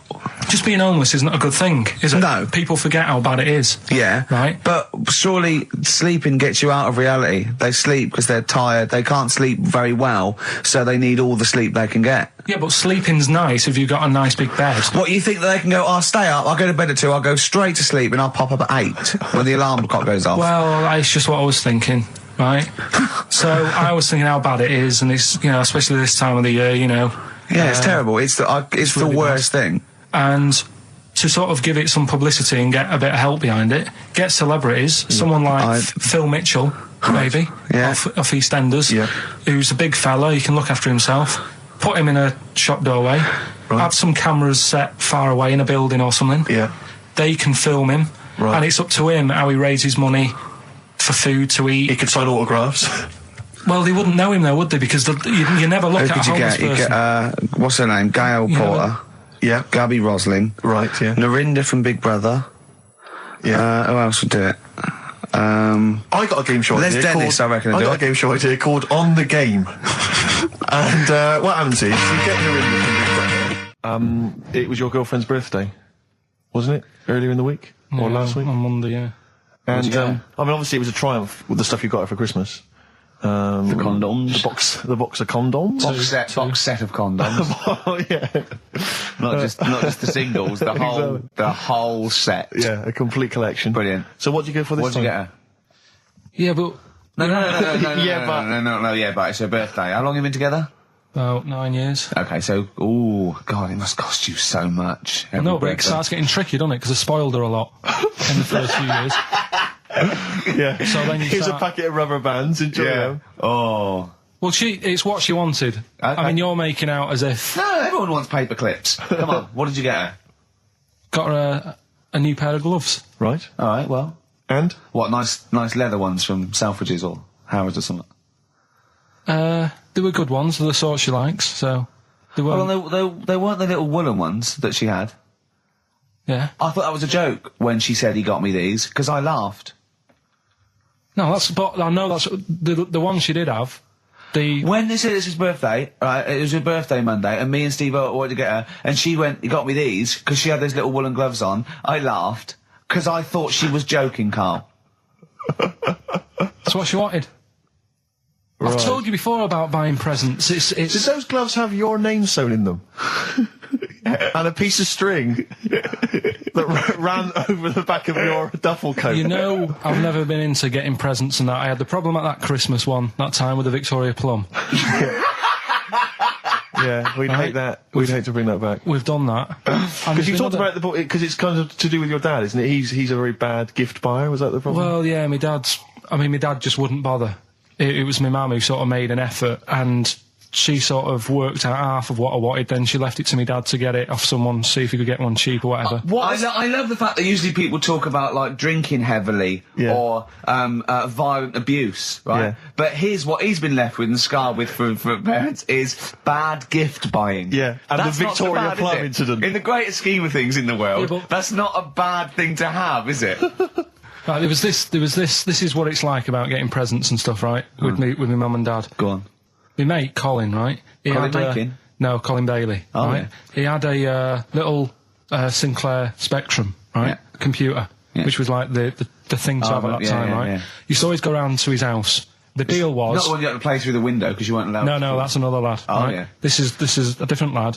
And the deal was, he came to our house, and my mum gave him a pie. And then I'd go round to his, and I'd stay there for a few hours playing, you know, Hungry Horace and stuff like that on it. Sure. Right? Now, my mum and dad knew that I really wanted one of these computers, right? So I waited about a year. Came round to Christmas Day. I thought, I reckon might have one. Turned out they bought me the wrong one. They bought me a ZX81 instead of a Spectrum, right? And Christmas Day, I'm there trying to load the games up. It's not working. I'm thinking, what's wrong, right? And the thing with me when I was a kid, I used to get quite sort of agitated. This is the moment, right? I found out that it needed a RAM pack to make it work, right? Looking in the thing and it's saying, and make sure you put your RAM pack in the back. And I was like, oh, where's the RAM pack? And my dad's going, I don't know, I've got you the main bit. That's it. So I was that wound up, I just was sick, right? Just sick. Oh, I didn't feel sick or anything. I just was like, oh God. Went to the sink, just sick. Because I was that on edge about it. I said, come on, we've got to get one. And my dad's like, Tandy's shut. We're not gonna get anything today. Ruined again, Christmas Day. That was after the year when my train set got blown up by our kid. The following year, no RAM pack. And now you ask me, why don't I get good presents? He's scarred. He just I'm gonna die. Honestly, I'm gonna die. He's just being sick. Yeah. There's no RAM pack. What? Did you get to the bottom of it? Why wasn't there a RAM pack? You have to buy them separate. Oh, It's one of them okay. cons. What do you mean I can't play Frogger? Oh no. So, wasn't there another incident when you threw up? Spontaneously threw up? Through sheer anxiety? I do get it. It's not so much now because I've relaxed a bit, but as a kid I used to be quite on edge all the time with certain things. Do you think that's what happened to your cat that kept being sick? That it didn't get the food it wanted, and it just threw up? Do you remember that? Yeah. God, so they shaved it. Yeah, but again, you see, the cat thing, I mean, it's mad. I was thinking about it the other day, right? I used to think I had quite a normal upbringing, You didn't. right? And someone was talking Your about the mother cat. once told you not to go to school because it was windy, Carl. It was Yeah. not a Right. normal upbringing. The cat was being sick, so she shaved it, so it was easier to clean. Right, well, my mum and dad went on holiday, right? And I stayed at the Ross's down the road. Oh, yeah. Only a kid, must have been about 5 or something, right? And I was always running around in the house. I had a lot of energy as a kid. What the Rosses did, they had this cat that was dead violent, the most violent sort of angry cat I have ever witnessed. A tiger. It was honestly, Steve, if it was bigger, it would have been, because it was just always having a go at you. Yeah. If you went to pat it on the head, it went to bite you and stuff. And what they used to do with it, to stop me running around, I'd sort of be running around, and then I'd get a bit tired, and they'd say, have a lie down on the settee. So I'd lie down on the settee and I'd nod off. And what they used to do, I'd wake up and I'd put the cat on my belly. Right? So I'd be scared to move because it's like it's going to get me. But it would keep you there. It kept me there, and it used to sort of slaver on me, and they'd sort of, go out or whatever, and I'd be lying there.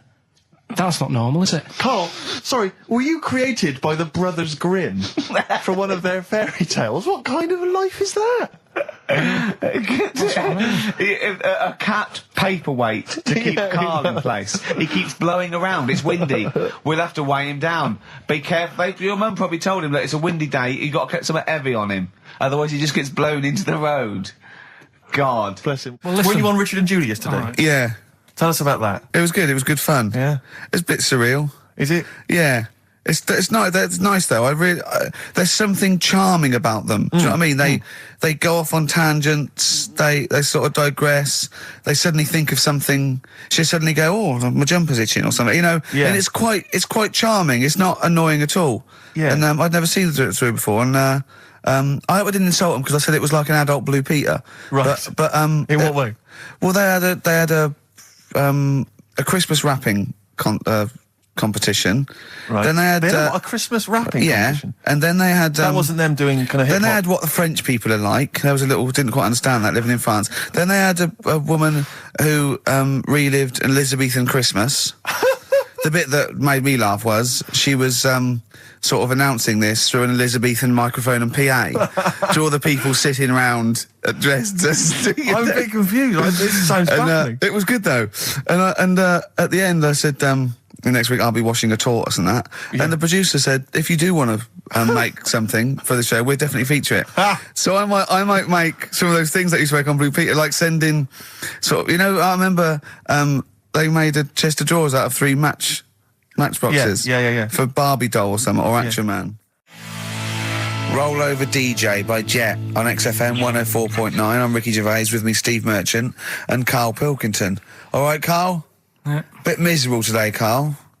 Let me explain why. Go on. Steve, and to you, the listeners. Well, we came in to a big bunch of stuff. Dropped off was it Becky from Marks and Spencer? Just like lovely stuff. Food, presents for the cat, books, just, to Ricky and Steve. Ricky and Steve who do the show, right? Ricky Gervais and Steve Merchant. GQ presenters of the year. Creators of The Office, right? Award winning. Carl's looking over. I go, well, maybe. It's not for you, no. And then he told me why he's grumpy anyway. Go on. Do you know what XFM are giving everyone? How long have you been here? About 6 years. What are you getting for Christmas from XFM? 2 CDs. Is that of your choice, or do they choose them? There's a list of about 30. Right. Tell him what List you of about chose. 30 CDs. I've gone for Kings of Leon album Yeah. and the Best of Bob Marley. Haven't we given them away in the past or something? Or you could have burnt them off, couldn't you? You could have done copies. Illegal, but you could have done that anytime you wanted. I don't think Bob Marley minds if you bootleg his CDs. It's out of order though, isn't it? It is bad. Although you Is do that get, always the case? Has it always been the truth of all the time you've been here? No, it has been better than this. yeah, although you do get paid quite well and you do have an easier time. Yeah, but don't give me the CDs then. If it was a milkman, you don't go, I have 2 bottles of semi-skimmed. Happy Christmas. Yeah. That is a valid point. Do you know what I mean? You complained? Who is it who made this decision? Is There's it- no point. No point, is there? Why? Just no point. I don't like moaning anyway, just... Has it come from up top? Is it like from the capital people? Just everyone. That's what everyone gets. Yeah. Yeah, but will Christian get 2 CDs for getting up at 4:30 every day for about 5 years? And keeping this station afloat. Probably. Yeah. So that's why I'm a bit fed up. What do you listen to first, Marley or Leon? Well, you have a bit of Marley. I'll tell you what Marley's good for as well. You'll go have a little beach holiday, aren't you, over Christmas, going to Lanzarote?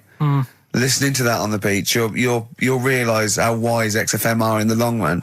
You go, well, look, they could have given me 400 quid, right? Well, I'd have spent that. But this is, the legend lives the gift on. that keeps on giving. So you're probably, you know what I mean? Think how much what you got to think of is how much all his great songs took, not only from the depth of his soul and, all his sort of angst and knowledge and love, and then all the studio time, the marketing, and they're just giving you one like that. They go, don't worry about that, Carl, just have it. And you go, what? All the time we spent with Bob Marley and everything is there. You go, have it, Carl, have it, Carl. And Practice. Yeah, have that. Thanks, well done. Carry on. We're still going to pay you for the work. Yeah. That's just something on top. Here's a little piece of Bob, free. Yeah, so don't moan, it's extra. So they didn't have to give you it at all. Play a record, you ungrateful little swine. Some people, like the homeless, aren't getting anything this Christmas. This is my Except to favourite chill. Elvis Costello track of all time. It's Alison. This wasn't on the list. Right. Elvis Costello, Alison on XFM 104.9. So that's it. Well, maybe I'll tell you what. A good idea, Carl. Just beg. Just ask for other things. What do you want? What do you want for Christmas? You must have a big fan base out there willing to make you things. Maybe like a little, I don't know, gloves, pair of gloves. Just like Little woolly hat. If you want to send a necklace in for Suzanne, that'd be handy. Oh yeah. That's what she wants. Is Suzanne listening today? No, she's out. Right, okay, this is the dilemma. Me and Steve, yesterday, were trying to convince Carl that it would be a good idea to buy Suzanne a Christmas present.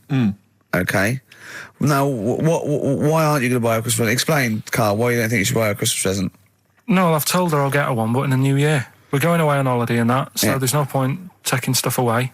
Yeah. Going to Lanzarote next week. Just get her something in the sales after Christmas for the, yeah. Yeah. Right. And me and Steve were trying to explain to Carl that she would love it if you bought her something on Christmas Day. Yeah, but she knows now. But Knows yeah. what? I've told her. So No, she's well, I'm getting going out. to tell you. Do you know, right, this, dear listener, this was Carl's worry. I said, I bet she's got you something. And Carl was worried in case he got her something and she hadn't got him something. Yeah. He'd be livid. He didn't want to be down. He didn't want to be a present down. Yeah. Look at his face. So buy her a nice necklace. Don't spend, just spend 100 quid, just a little token.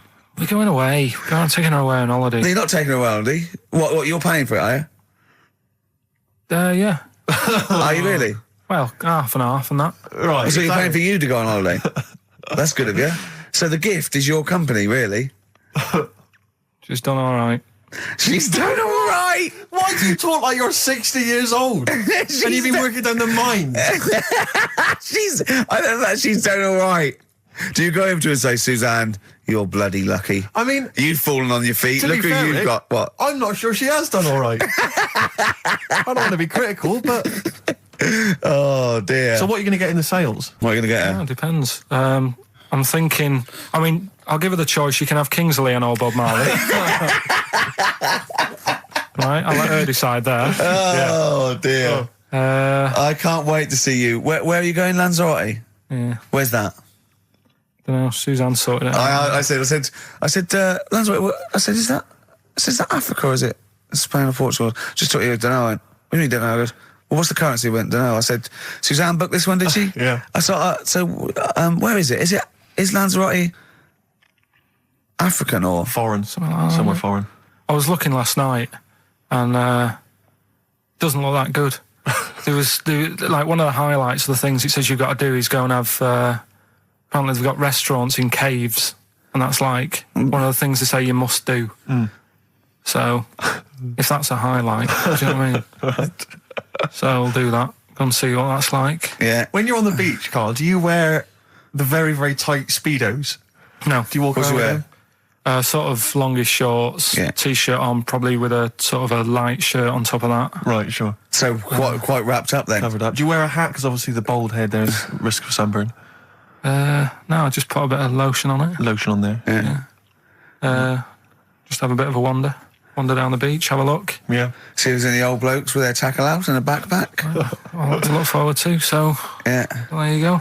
Yeah. Well, we're looking forward to finding out how you get on. Yeah, I'll let you And know. Interested to know what she gives you on Christmas Day. Won't be getting More anything. scintillating chat after this next song. All right, bit of placebo, Yeah, love it. special needs. Placebo, special needs on XFM 104.9. Email in where Lanzarote is. I don't know if it's Italy or Spain or Europe or maybe Africa. You know, these are the sort of things, these are the reasons I come into it, to at least learn something, innit, Carl? We've stopped educating Ricky, so I've stopped learning, you know, about things like the woman who ate mud all her life. I taught you something before when we were in the office. What did you go on? What was that? What did you teach me? They've just counted how many fish are in the sea and that. No, they haven't. They've just done a census. A census. What, of fish? Yeah, some fellas have gone in the sea and they've got to work out. There's about... Mrs. Spratt, is this your son? No, he's a lodger. Okay, well, let's mark him down. That's 2. Oh, I've lost count. 6 million, 4 and... Oh, darn. So how many are there? About... There's a lot. There's... Oh. Well, there are more species of fish than bird, mammal and reptile put together. Can I ask a question? That's on my DVD of animals. That's still available in the shops. Stuff like that. Probably find it online. You'll get that slightly cheaper. $15.99. What? Go on, ask me a Special question. features of Ask me a which question. Ask me a include question. Karl Pilkington's also on the DVD. Yeah. That's a perfect Christmas gift. Yeah. Long and Winding Road. I love that, but I don't like the way McCartney sings here. There's just one, he goes, you leave me waiting here. Well, he's always got that slightly affected. But it sounds style, like doesn't it? Richard Burton or something, here. Yeah. But it's only one that does it, but I don't know why. I just think he likes it or wants to go back and change it. Maybe it's like... But having said that, you know, I'm not taking away from the Beatles, one of the best bands ever. Well, yeah, good luck to Brilliant songwriters. Oh, they do well. Yeah.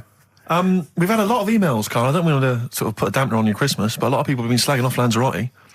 One of them just said, well, one of them, I don't know if I can find It is Canaria, isn't it? It's It is one of the Canaries, isn't it? It's a volcanic island covered in volcanic dust. It's very windy, so you have to dig a hole to sit in on the beach, and there's hardly anything to do.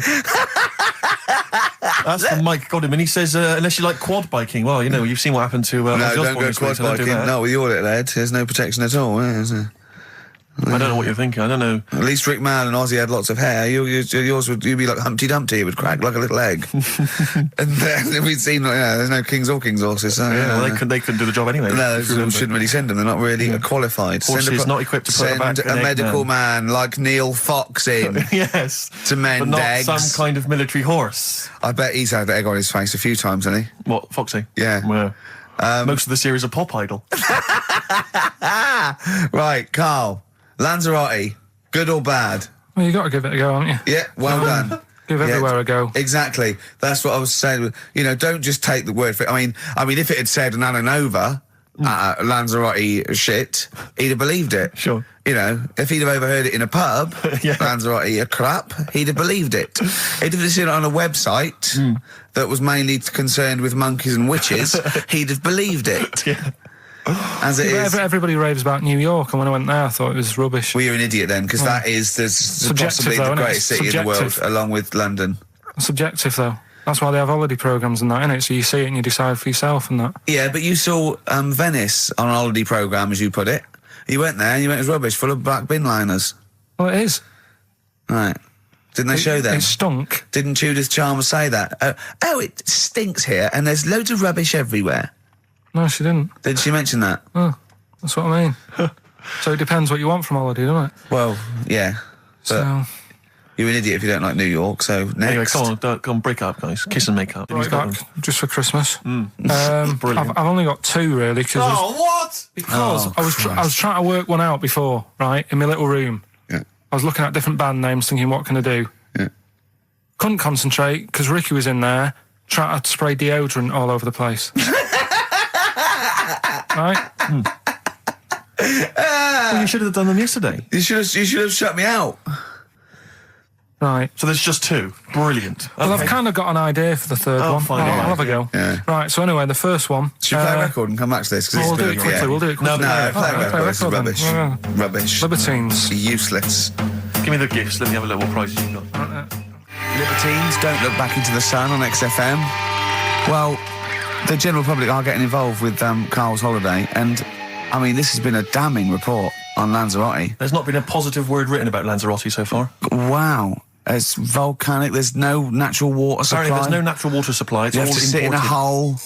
What do you think of this, Karl? What do you think of the people that want you to know that you're going to a rubbish place when you can't change it? What do you think of that? Rubbish show, will it? What do you mean? Be all right. What do you mean it'll be right?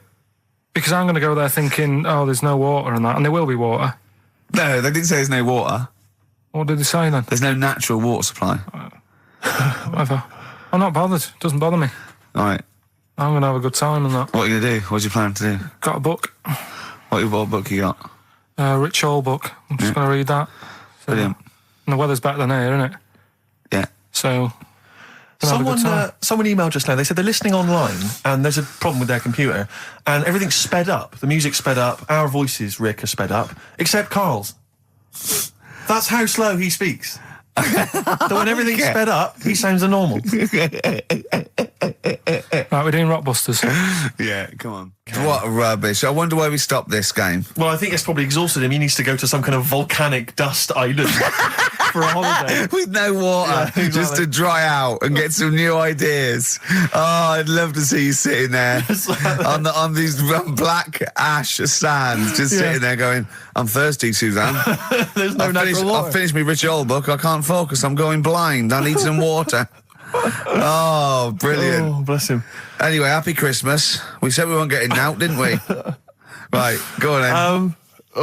It was the premiere. Did you see the coverage? It was a premiere of Lord of the Rings Part 3. I can't be bothered. I mean, man alive, I'm sick of Lord I of the watched Rings. the first one and I was actually I've never been into all that sort of stuff. Never liked it. Gollum and Dungeons and Dragons and gatekeepers and weird magic and Harry Potter I want to punch his face in. I know what you mean. But I mean, it's sort of like, Well, Lord of the Rings, when I was at school, if you were into that sort of thing, you were a nerdlinger. They would beat you up, they'd shout heckle abuse, all that sort of thing. You know, I wasn't a fan. I actually don't know anyone who admitted they were into that I know. nonsense. It was shameful. It was embarrassing. Now, the whole world's gone crazy for it. Even the tough guys, the hard nuts, the streetwise kids, they're loving it. Can't wait for the third one. I see people raving about it. It's Jonathan Ross, all these people going, it's the best thing I've ever seen. It's 3 hours and 10 minutes of trolls and goblins and magic spells and large feet and magic rings. I'm loving all that crap. What's wrong with you people? I will smite you with my sword. It's just interminable. The orcs and the Norks.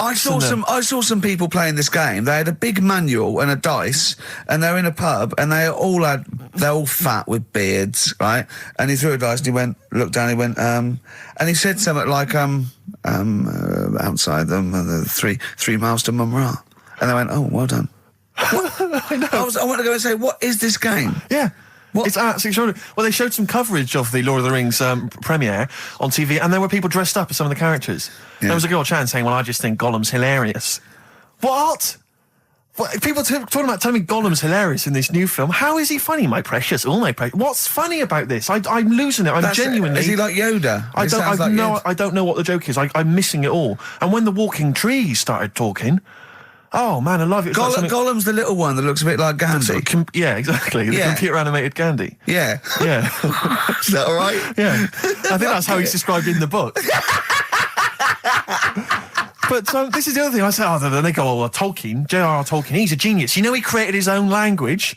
Whoopee! Karl comes up with a new word every week that he's made up. He's not a genius. Yeah, well, the bloke, a look of frighteningness came across his face. Frighteningness. Yeah, Karl's new word. No Blue Sky, The Thorns. That's beautiful, isn't it? On XFM 104.9. Karl, you're losing your rag a little bit. What's the matter? Nothing, go on. See? What's the matter? What's the matter with I've Karl? got something to cheer him up. Someone's emailed in, Emma's emailed in, she said that for those that know, those in the know, they referred to Lanzarote as Lanzagrotte. Brilliant. He's a bit fed up. He's got 2 CDs for Christmas from a company that's he's been with for 6 years.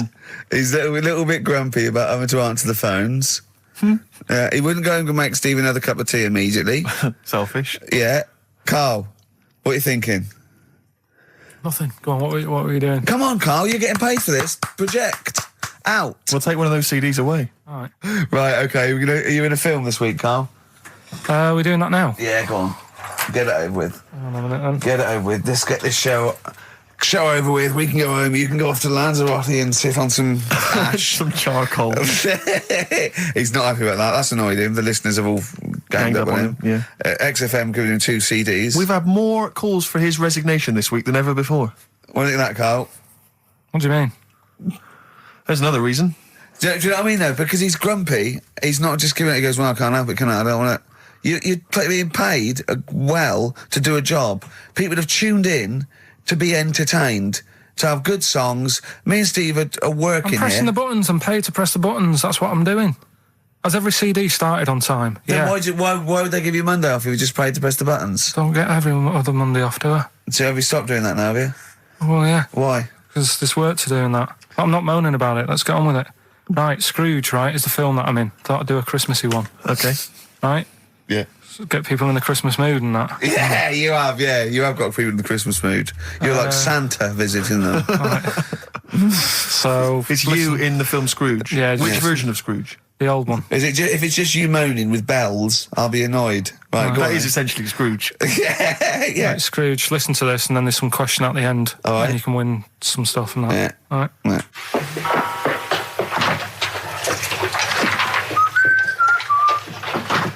You're late. Only 20 minutes. What do you mean by coming in here this time of day? I've just been doing some Christmas shopping, haven't I? Probably do some more shopping on Monday because it's my day off, isn't it? Yes, I know it is. You don't have to tell me. Do you want to see what I've bought, Suzanne? No, thank you. I don't mind showing you. It's only a Christmas present, isn't it? Just bought some more condoms. Why? Well, I bought some last year. Got 2 boxes. They all got used, so... I'm very glad to hear it. How much do I pay you? Why are you asking? The presents I buy has got nothing to do with what I earn. Like I say, if I won the lottery, I wouldn't go mental on her. Do you know what I mean? I probably wouldn't even tell her because I think she'd want to travel around the world and all that, and I'm not into that, to be honest, so I'll probably keep it quiet. Why? Well, once you've been around the world, where do you go next year? Each to their own, though, innit? You know what I mean? Well, what do you want? What for Christmas? Not that fussed, really. And you, it's just as well I'm not that fussed, because do you know I do some work at XFM? Do you know what they're giving me for Christmas present? Nothing. No, might as well have been nothing. 2 CDs. That's it. I was well fed up. I'm sure you will. They give you a list of about 30 albums and you get to pick 2 off the list. So I've gone through Kings of Leon album and the best of Bob Marley. Mr. Marley has been dead these 7 years. In fact, he died 7 years ago this very day. Did they? Do you know what sort of donuts Bob Marley likes? It's not my business. No, it's not a proper question. It's an old Peter Kay joke. He likes the ones with jam in. Do you get it? Garlic bread. It's good, isn't it? Excellent. Oh, Carl, well done. Carl in Scrooge there. The only man more mean and depressed generally than Ebenezer Scrooge. Oh, dear. Oh. What's the question, Carl? Well, if people have been listening from the start, right, what albums am I getting? Yeah. Is that good? Mm-hmm. Good, yeah. What albums am I getting from for working for this place for 6 years? All right. Ricky.Gervais at xfm.co.uk. Do you Do you want to apologise once more for anyone you might have offended over the year? Yeah, like I say, I never want to upset anyone. We're just chatting about stuff. It's just chatting. It's from the heart. You see something, you say, "Oh, it looks a bit like so and so," or "Isn't it a bit?" You're not really, you don't really try and hurt anyone's feelings, do you? But I think most people know that. And I've got to apologise for laughing at anything you say. I actually can't help it. Again, it's not vindictive, but when Karl comes out with some of the things he says, it's impossible for me not to laugh or react. So have a Merry Christmas, everyone. Well, before that, Rick, is there some final for the year Monkey News? Tell you what, let's play a good song. Okay. Right, we'll have a bit of Monkey News, and then that's it. A bit of Amy Mann, then. Perfect. Yep. Brilliant, this one. I brought in Metal Christmas, is that all right? That's my only request from this show, that we do play Paul Di'Anno's version of Santa Claus is Coming to Town. The rest of it's over to you. Yeah, we're going to play some Christmas tunes, we're going to play some, our favourite hits of the year, but mainly this is the rock programme. This is the rock programme. What worries me, Rick, is there's a lot of people who listen to our show and they're not regular XFM listeners. They just kind of crawl They're out not regular people. Stupid on a Saturday afternoon, put the show on. So they might not be familiar with Ian Canfield is a young man. He's been in he's about 14. He's been in radio. It's weird, he's 14, but he's been in radio for 15 and a half years. He was weaned on the milk of Avant. Yeah. Right? And he's going to be the new rock god, aren't you? Well, I'm trying. Yeah. No DJ Canfield. Just go, yeah. Right? And over the 2 hours, I want to work out the 4 pillars of rock, right? I want 4 names, 4 pillars of rock, right? Huge rock pillars. And then I want the king who stands astride them like the archangel of metal.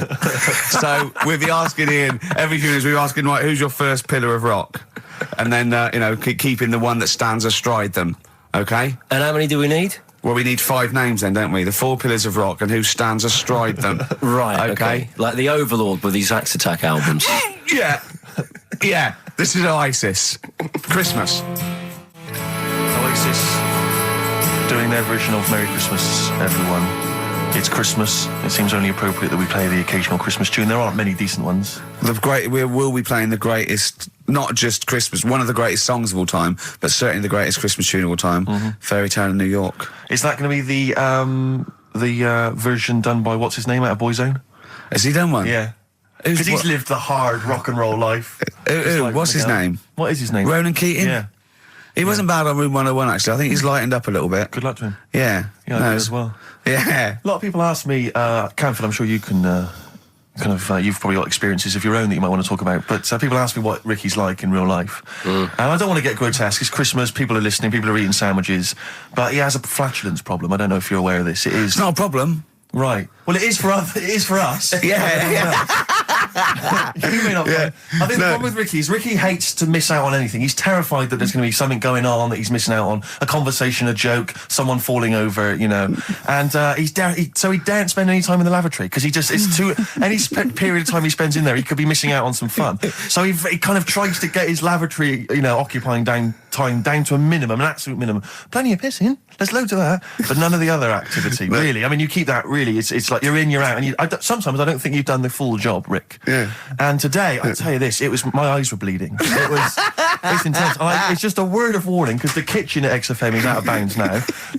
No one's going in there until the new year. A to J in the library. A to J in the record library. I'll tell you this: I don't know if Tony Blackburn's in the building. His wig will fall off. But seriously, not that he wears a wig. He doesn't wear a wig. But if he's going down now, maybe he wants to play some Beach Boys. I mean, seriously, forget I'm a celebrity. Get me out of here.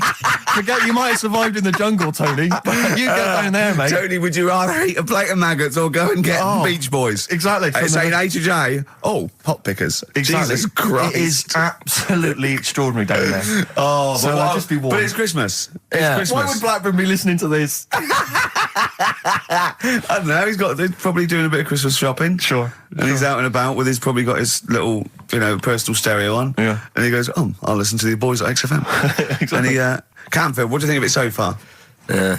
Yeah? Yeah. It's not Vance, is it? Okay, who is secured as one of the pillars of rock? I'll tell you what, I want some ads, and after that, the Fairy Tale in New York. Oh. XFM. The Pogues, featuring Kirsty McCall, and A Fairy Tale of New York. Brilliant, on XFM 104.9. That's the song I think that single-handedly keeps Shane MacGowan in gin for another year. It must do Just well, about though. keeps- but I'm sure it does. I absolutely love it. I still love it. I saw it on Top of the Pops too. And it's just brilliant. I mean, he wasn't great at miming, but it didn't bother me. Sure. He was miming to a different song, probably. Yeah, in his head. It was great. I had a little visit in the week, Rick. I think you missed out. A little Christmas visit from, I know he's a friend of yours. He's a friend of He's a friend of the nation. Go on. TV illusionist Darren Brown. Oh, yeah. Yeah, he's bought a new pad. Yeah. And he just came around to tell me about it. Yeah. And it's interesting because... Somewhere to keep his guns. Exactly. And he... I can never know kind of how much, he's just playing with your mind, experimenting. But he was telling me about the place, and apparently... So he loves you? he's got a B-day in the house. Now, we were discussing B-days because... Never understood that. I've never got my head around it. To this He's day... not meant to. Well, no. But I don't think I've ever met anyone who's used a B-day. Oh, Darren Brown does. He's known as the cleanest arse in Modern Magic. Yeah. I think, Rick, I was the subject of a Christmas con in the week. What, you mean you bought something for £4, then saw it for £4, £3.90 as you walked home? That would make me livid. Because I've seen you really livid. I'm absolutely furious. When I bought my PlayStation, I saw I could get it for a £5 cheaper down the road. I was absolutely And fuming. you'd already walked to about 19 places, God, I remember. yeah. I actually left you after about an hour. Yeah. No, I do. I'm furious because I got to get a bargain. I hate the feeling that I'm being ripped off. Yeah. And I'll tell you this, I'm loving online shopping. Oh, the savings I'm making, Rick. Really? It's crazy. Really? Getting 15, 20 quid off some things. Is it really? Oh, amazing. But these things, I might point out, are like Jaguars and Mitsubishi cars. Exactly. Yeah, but it's worth shopping round. No, this was not so much a con. It was a con, but it wasn't so much one of those just a missed bargain. Yeah. Doorbell rings, answer it. It's a couple of girls. They must have been 13 or 14, maybe. Now, I've always had a problem with teenagers. I'm intimidated by teenagers. In case they call you a dork or something. Well, I mean, I told you before, I was walking down the street once, and there's two guys coming towards me. I mean, real losers. Do you know what I mean? Glasses, the spots, greasy hair. Do you know, really pathetic. And I was sniggering to myself. I was thinking, look at those losers. And as I passed them, I heard one of them look at me and say to his mate, look at that geek.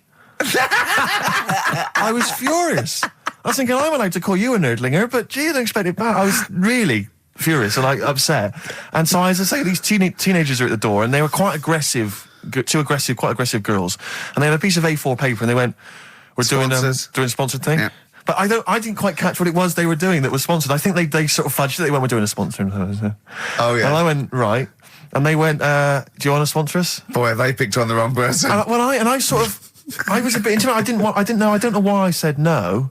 I was worried maybe it was part of some kind of, hidden camera show, Yeah.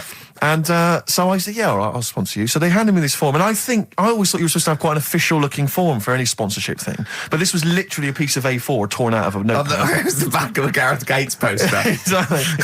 And, with some blue tack on it. Yeah, well, and I looked at it, and I didn't really absorb it, but it had things like, Mrs. Jones, Mrs. Smith, £5. Yeah. And then no one's actual address, just Finchley Road, nothing too specific. Yeah. So I wrote my name on and put down £3. 'Cause a lot of people were giving £5s, but I thought, I'm not made of money, it's Christmas. I've got to buy gifts and stuff. So I gave him a £5 and asked for change. Yeah. Well, I gave him £3. I said, I'll sponsor you for £3. Best of luck. And they went, can we have the money? And I said, well, aren't you supposed to do the thing? And the woman the girl just looked at me, she just went, no. So I gave her £3. But what difference does it make? Well, I'm assuming, though, that it's not going to any charity. But it's no sponsored thing at all. But then I'm not being funny. The charity that it's not going to, you wouldn't have given to it anyway. It's true enough. So all that's happened is you're £3 down. But I'm £3 down. Yeah, but if it would have gone to charity, it'd be £3 down. The fact that it hasn't gone to charity doesn't matter because you wouldn't have given it to charity. Yeah, but if it had gone to charity, Rick, I'd have felt a little bit superior, a little bit smug. That would have kept me going for another 6 months. Whereas now it's just gone to a couple of weeks off the street, who are scamming people, possibly old people, Rick, and that's who I feel sorry for. They've not got a great deal of money. That's why I'm not worried about myself. I've got a bit of cash. What about the old people? Yeah. Although you are £3 down, which probably still hurts, doesn't it? It's still stinging. That's why I just like to tell you now, get off my chest.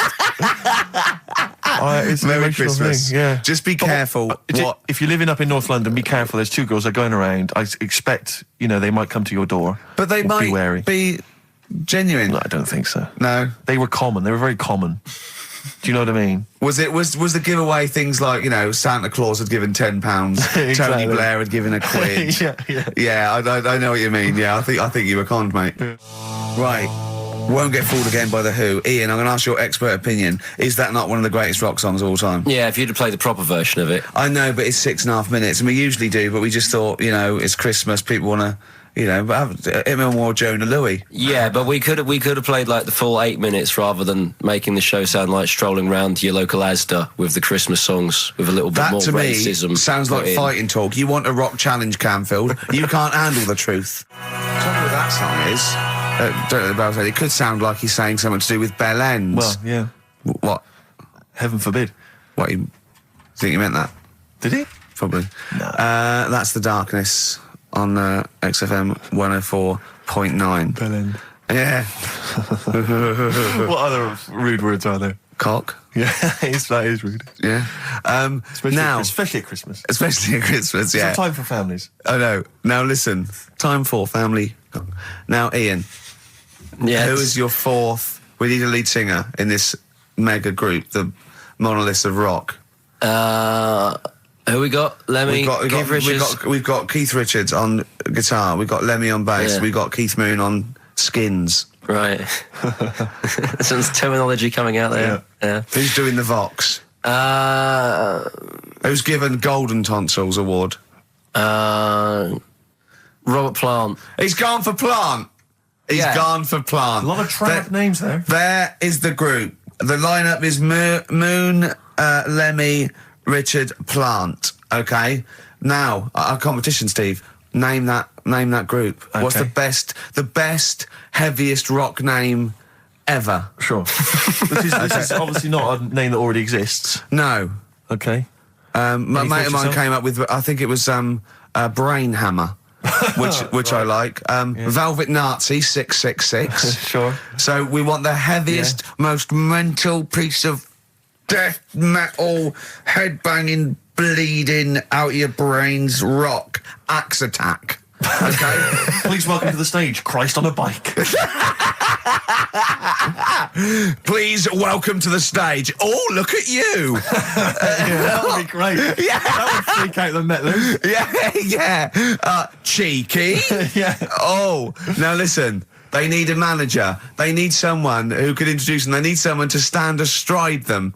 Who is the leader now? Who is the king of all that rocks?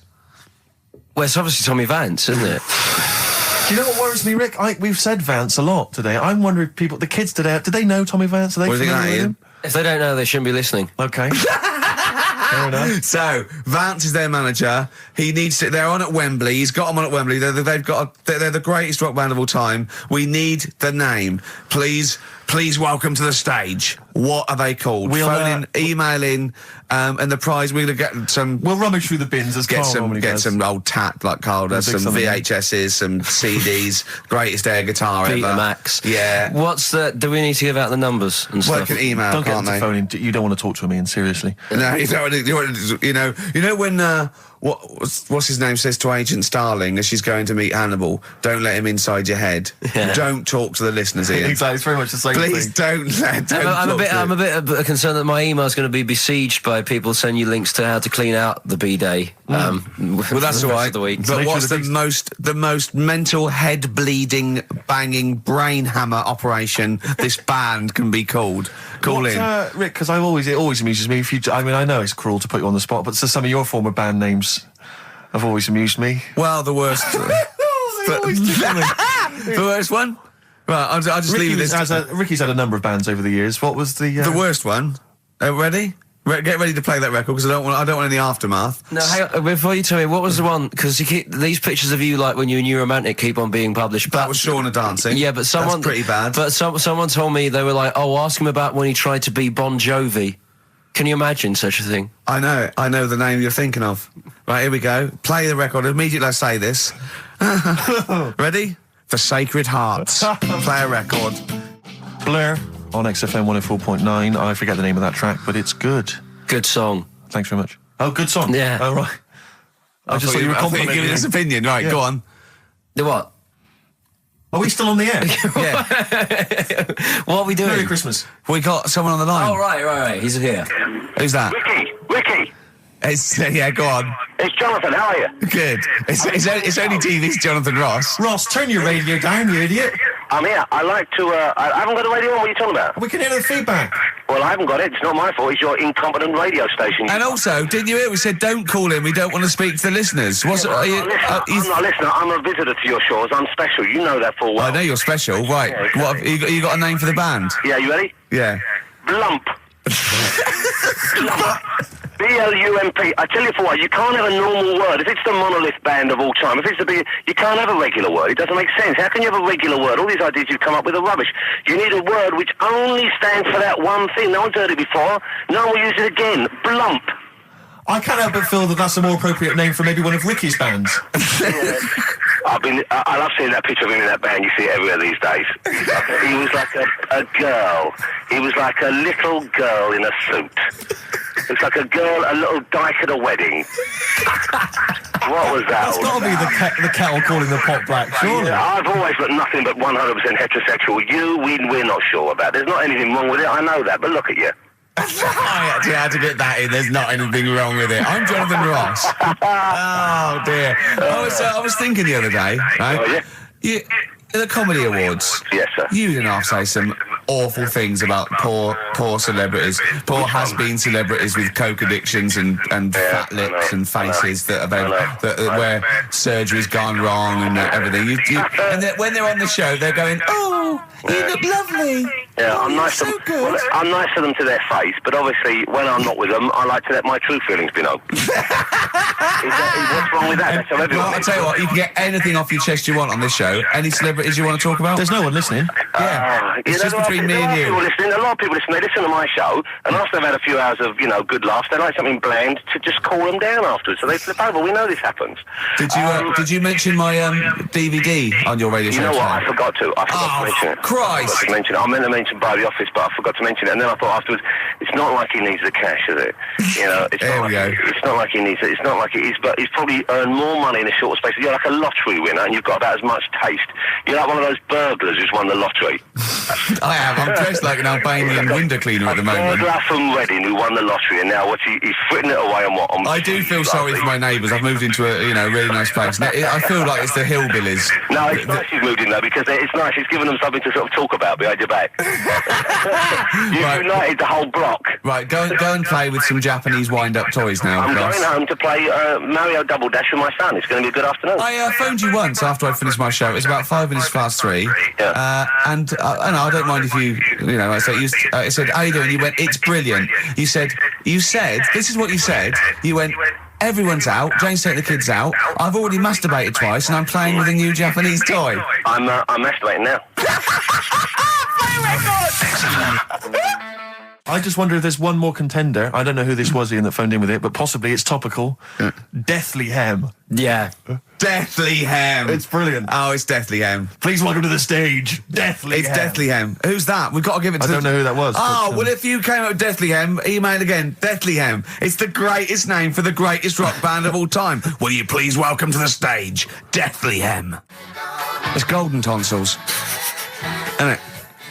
I was going to go see him once at the Camden Underworld about a year ago, and they had this sign up, right, saying that Graham Bonnet, who sang that song, had cancelled, right, and it said, "God willing, he'll be performing tomorrow." And just in case you thought he'd cancelled because maybe no one bought any tickets, the doctor's certificate was beneath the cancellation sign. Brilliant. Well, we've sung that a couple of times drunk, haven't we, Ian? At the top of our voice. We have done it. It is the best ever. Yeah, it is. Ben has won whatever you're giving away. Yeah, Ben came up with Deathly Hem. Yeah, Deathly Hem. Yeah. I mean, if you are in a rock band, you're looking for a name, and you think you deserve that name, then, write to us. We want to know that you're really heavy, and Ian Canfield would officially hand over the deeds of the name Bethlehem.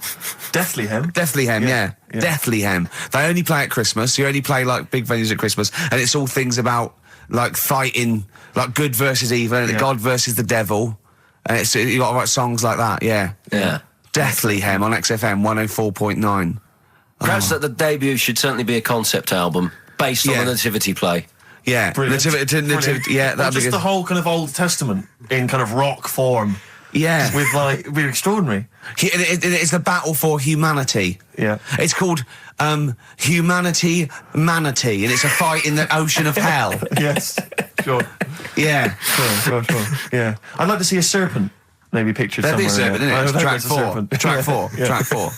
Yeah. I think we should give massive props and suitable regards to Ian Camfield. He's come in, he's pressed the buttons. He stood in for an idiot brilliantly. He has stood in for the retarded. It's a shame that you've not displayed some of the usual incompetence that we've come to love and expect from Carl. It's a shame. Okay, you are the greatest DJ in the world, though. The way you sort of like drop press these buttons. But you know.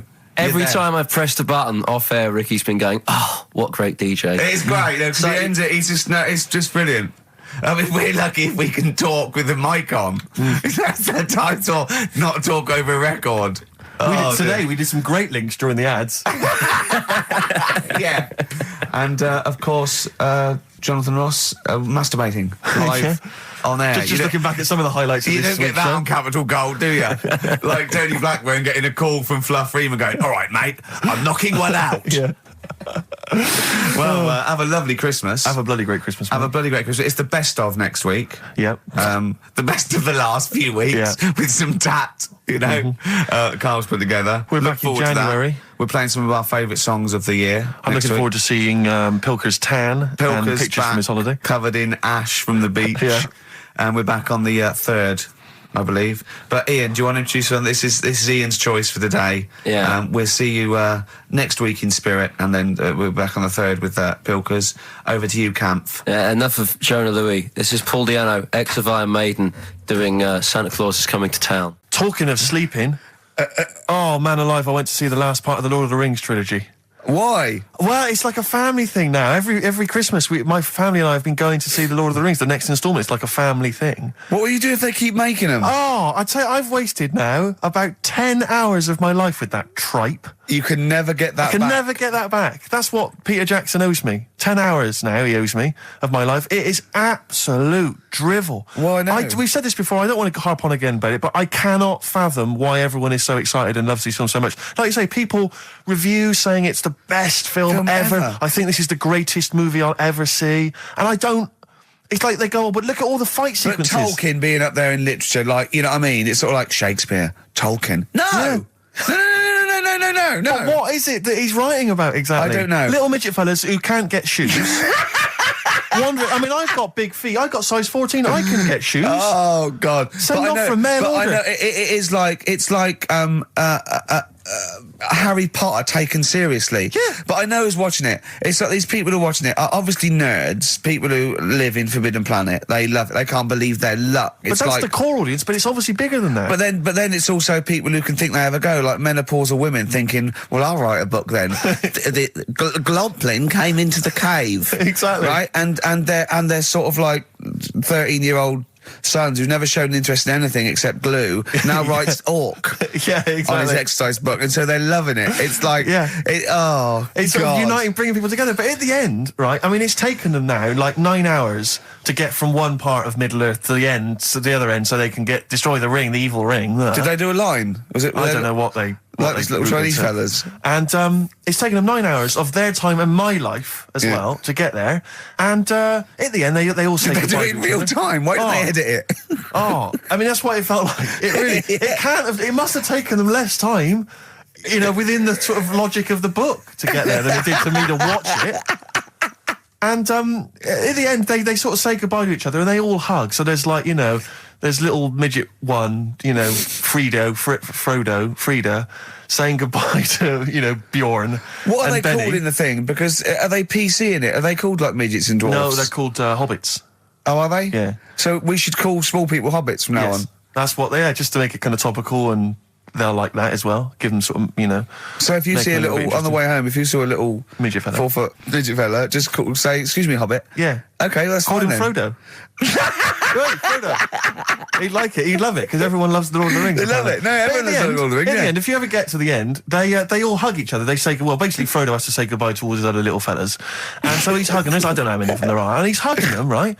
And it is the most interminable thing I've ever seen. It's like the music's playing. They look into each other's eyes. He hugs them. He hugs. They pull back. They look at each other again. They're like, we'll never see each other again. Then he hugs the next one, and I was just screaming. I was thinking, hug, just one big group hug. Yeah. Then we can get out of Like it. an American football team. Exactly. Just go. And they just go off. Yeah, knock Not heads. each individual one. I mean, it's Oh. dragging on and God. on and on. And apparently on the DVD, there's like an extra sort of 20 minutes of extra footage of scenes he's cut out.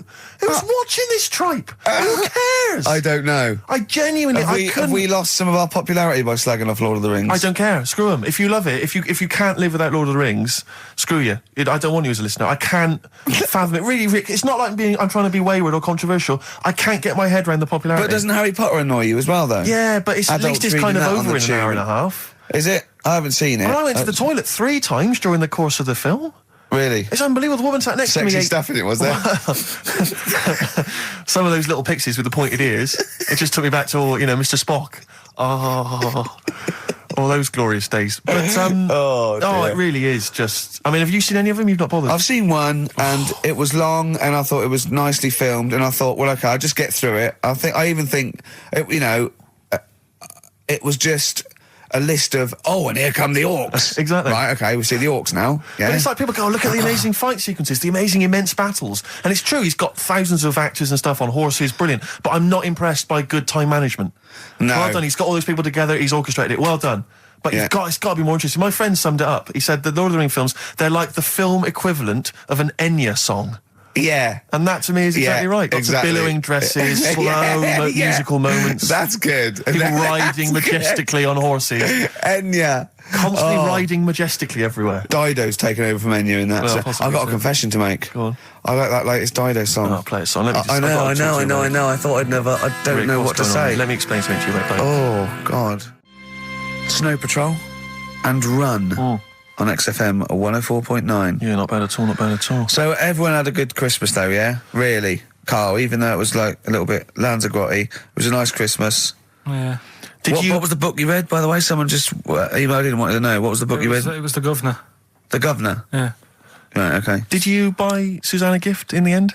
Which you surprised her with on Christmas Day? Yeah, after that show that we did before Christmas. Yeah. I was walking home thinking, might as well treat her then. Yeah. Went and got her a necklace. Nice. Actually, she said she wanted a necklace, but I didn't know which one, but went and got one. Yeah. And she was happy with that. Yeah. That shut her up. yeah. But, yeah. And did she get you something? Did she get you a gift back? She did get me something, yeah. See, we knew she would. Of course she would. Yeah, but the thing is, right, she got me a little Game Boy Advance to take on holiday because she Brilliant. knows I get bored. Lovely. Right? So that was good, but I was like, hang on a minute. I know how much I spent. Oh, and I know how much these are, right? But I was clever, though. When I got to the airport, I bought her to get me an extra, bought me an extra game for it. Yeah. Got the value. Of course. When you were growing up, did you wait to ask your mum for sweets right at the counter so the woman would embarrass her into getting you it? What, you mean just slip it in the basket? Well, no, just wait till there's some, a stranger watching before you ask for sweets. Mum, can I have a Kinder Egg? Did you sit in front of Suzanne when it got to Suzanne, can you get me something else? Because remember I spent more on that necklace than you did like Game Boy Advance. And the woman in Dixon's goes, oh, you better get him something else. She goes, oh, bloody hell, all right then. Nah. She did well, though. You know what I mean? She's done well to keep you, hasn't she? Done well. Because you're such a find. You're quite a catch. Yeah, she must wake up every morning and go, ooh, I am the luckiest girl in the world. Well, she told you that the other night. What? She said the other night how good it is living with me. Oh, yeah. I said to Suzanne, it must be great, because I only see him 2 hours a week and I like to squeeze his little head. You can do that all day, every day. Does she ever squeeze your head? No. No? No. It's like that thing, though, isn't it? It's like when you work in a chocolate factory. You get sick of it, don't you? If it's there all the time. Yeah, she must think, well, I could squeeze that head any time I wanted. It's not worth it. I'll just, yeah. What about your Christmas? My dad, I'm wondering if you're turning into my dad, because he bought my mum a bracelet. He won't mind me talking about this, because he said you'll probably talk about this on the radio, and you're right, Dad, I am talking about it. He bought my mum a little gold bracelet, lovely gift, you know, it was a lovely thing, and she opened it, she loved it, and everyone thought, what a great gift, lovely gift. He wouldn't stop talking about it. He wouldn't stop talking about the gift he bought. He kept on grabbing my mum's arm and showing it to people. Look at that. Look at the gleam on that. The gleam! Steve, look at the shine on that. Look at the gleam there. Look at that. Gleam! And do you know what he said? He said, the great thing about that's pure gold. He went, it's an investment.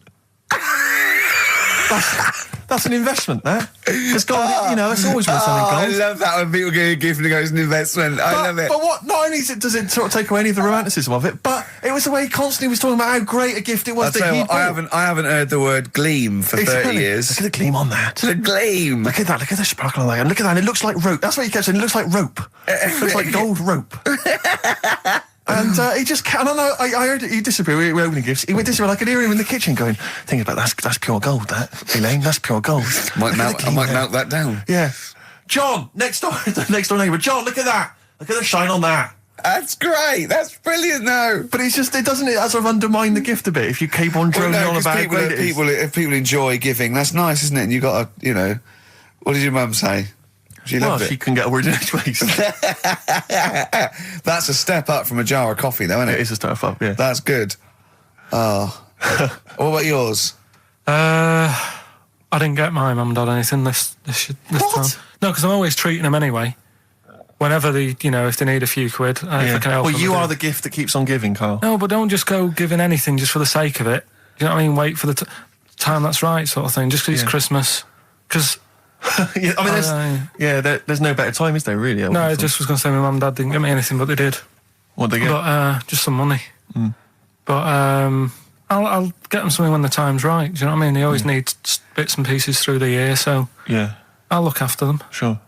But, it was weird being away on Has anyone Christmas got caught onto the fact that, you know, they leave groceries in the telephone box near your dad yet? No, that's still going on.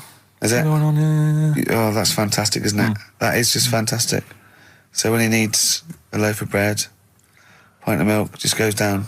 Does he ever give that as gifts?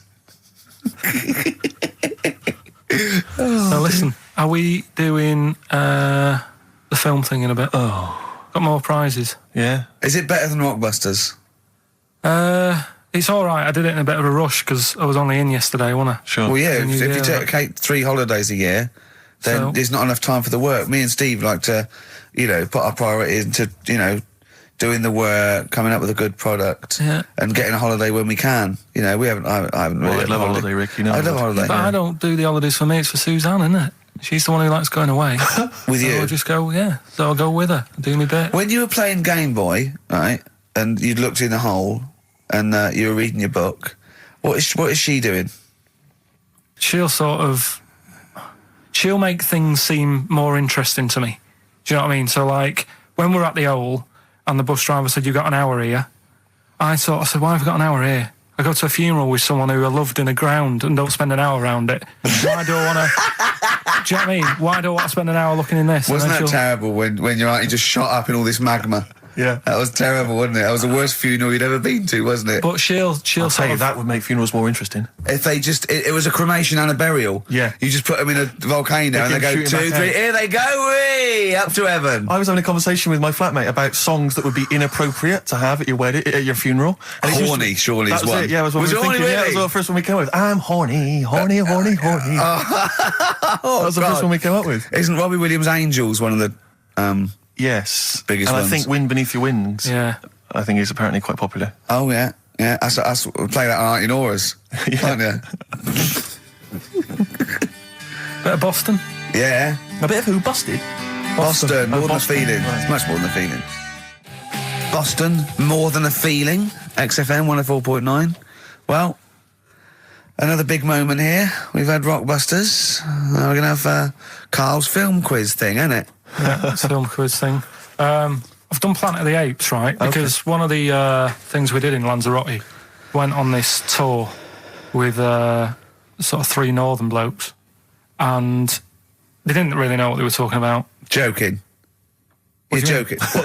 Northerners not knowing what they're talking about. You're having a laugh. No, they'd obviously sort of not had much luck here, right? And thought, let's go over to Lanzarote, buy some vans, right? Get people in it. We'll do a tour of the island.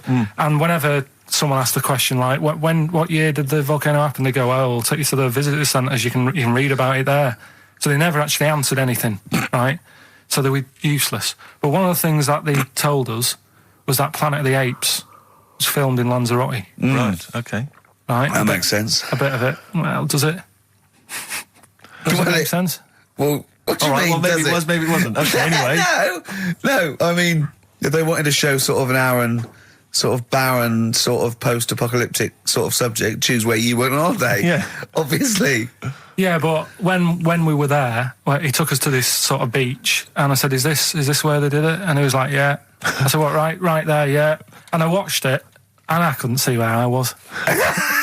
Yeah, you know that if you watch a film from 1968 and you've been to the same place, you're not going to feature. You're not going to see you in the back walking along the beach. It's a new one, new Planet of the Apes. Oh, the recent Planet of the Apes. Yeah, that's what they said. Yeah, right. So I thought I'd sort of. Now that sounds a little bit more far-fetched.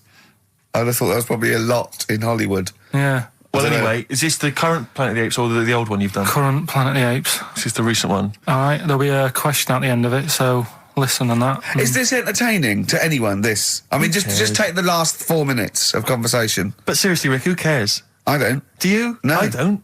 DVD's selling well. Exactly, what do I care? All right, come on then. All right, so Planet of the Apes, question at the end of it, listen and win some stuff, all right? Hey, where am I?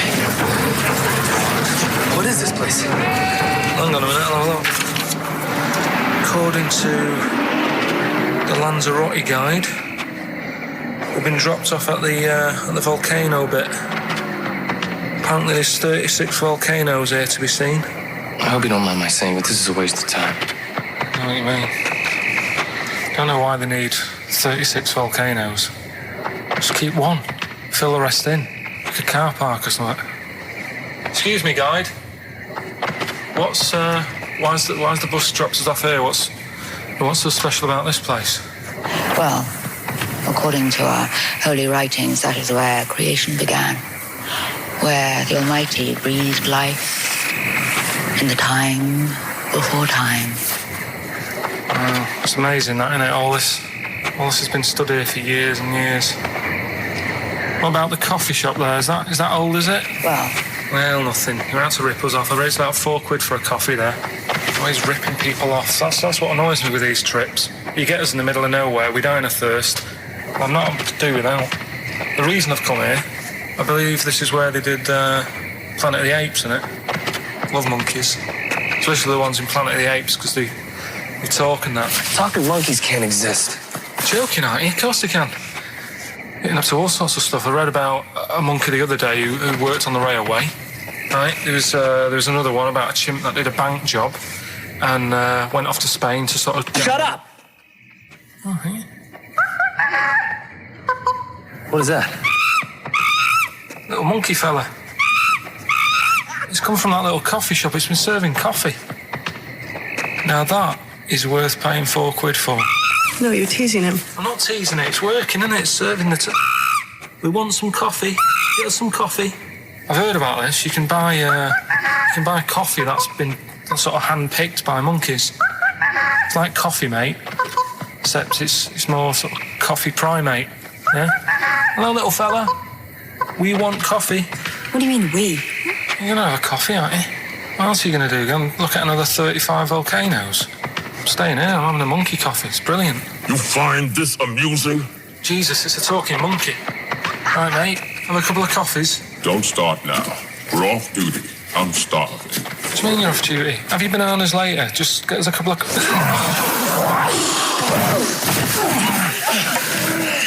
Right. I understand that you're tired and you've probably been on your hands all day. Just forget the coffee.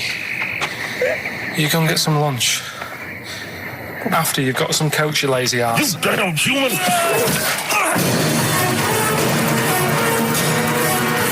Powerful. Lovely. Excellent. So, what's the question? If you've been listening to the whole show, how many volcanoes do I think's on the island of Lanzarote? Okay. Yeah. I might have it wrong, what I've been saying, but it's roughly around that. Yeah, so what have you been saying? Yeah. Yeah. All Brilliant. right. Ricky.gervais@xfm.co.uk. You're more likely to win the prize if you leave your address on the email. Yeah. Because otherwise we can't really be bothered to phone people or email them back. So, Good point.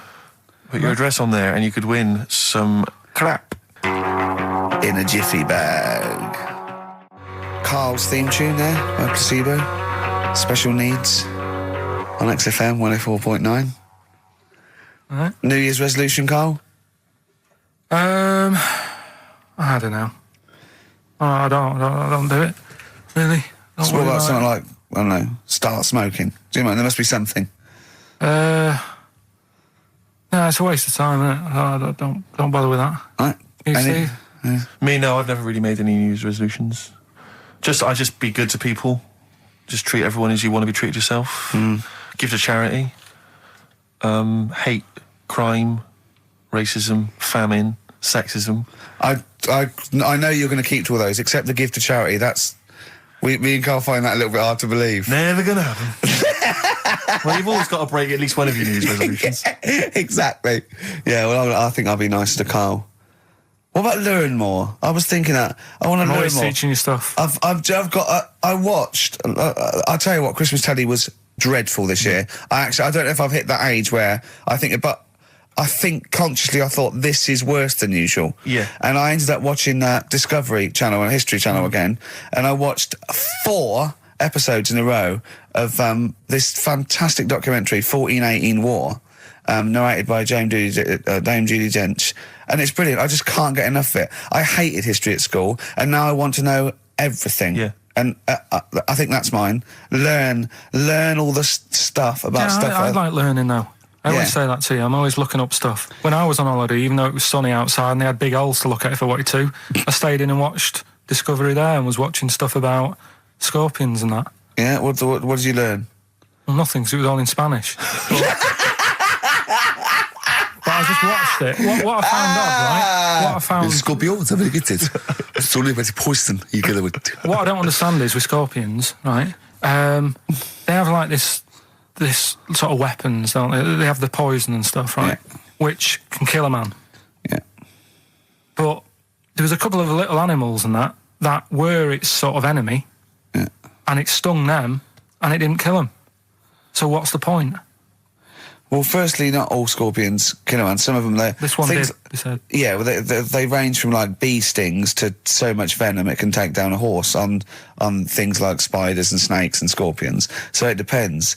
But a scorpion that will kill a man would kill a rabbit. So I don't know what you're talking about. No, there was a snake that it stuck its thing into, and some sort of beaver, and they were just like running about. There's nothing funny about that, so why are we laughing? Well, the snake wasn't running about, was it? Well, it was slithering about a bit. Yeah. What was the beaver doing when the snake... Just sort of... I think it ate it in the end. What? Ate what? Ate the scorpion. Just wandered off. Well, it wasn't a beaver. So there you go. There's no way it was a beaver. All right, an otter. This is what you've pieced together from a show in Spanish. Well... I'm just saying though, how come it can't kill something that small, yet there's someone on holiday that's no sort of danger to that scorpion, we're not going to harm it, right? And yet it can kill a man. So you say, but I don't believe it. Shut up, mate. Seriously, this is gobbledygook. Taught you something again, though. That's what I'm saying. No, what have you taught us, though? What is that? What is the fact that's come out of that? A scorpion can kill a man, but the beaver was dancing with a snake, then it ate it. You do that That's all the not time, a fact. though. That's not a fact. Down. New Year's Eve, I taught him something, right, about dead people. No. You know, the things that taught me, I was saying you're talking shite. He says they found out your soul weighs an ounce. Your soul? Yeah. Your soul weighs an ounce. Right, who found this out? I read it. Your arsehole weighs an ounce. Yeah. There's no such thing. A soul weighs an ounce. You're talking drivel. All right. Have you got any monkey news? So what did they do? They measured. They weighed someone who was alive, and they will wait for you to die, then weigh you again. There was someone you've lost an ounce. Yeah, it must be your soul shooting off to heaven. It was someone who was really ill, and they said, we can't do anything for you here, but we've got a bit of an idea that we want to do. We've been wanting to do this. Stuck him on some scales. He said, right, you weigh 9 pounds and an ounce or whatever, because he was wasting away. He died, 9 pounds. Right? Fine, well, that's proof if proof be needed. Nearly got to wrap it up. I think we've got to do the Rockbusters winner and give someone those lovely prizes. Monkey news, then we're out of here. We'll maybe come back, maybe do some Christmas specials. I don't want to make any promises. Right then, first one. Chewing breaks. Fishing for a dream. That's what we're fishing for, isn't it? We're fishing for a dream today. What's that mean? Poverty. I don't know what I was talking about. It doesn't matter what you're saying, Rick. No one's listening. No one's listening. Well, we've got to finish anyway. Think about the fact that think how small our percentage of listeners is anyway. Anyway. And then you two are on stage at the moment. This is like broadcasting during Christmas dinner. This is the same. It's just on hospital radio. Yeah. Yeah, Exactly. Where everyone's got an iPod for Christmas. Yeah. On the ward. yeah. Well, we've just got. We're going to go through now till 5:30, and I've got to rush off. I'm afraid to Live 8. Don't apologise, mate. When people see the glam that you're bringing to that event, they don't even care about the people introducing it. Comedians going, ladies and gentlemen, just get on with it. No, I agree. No, I've got a good joint here. 2 blokes will get on with it.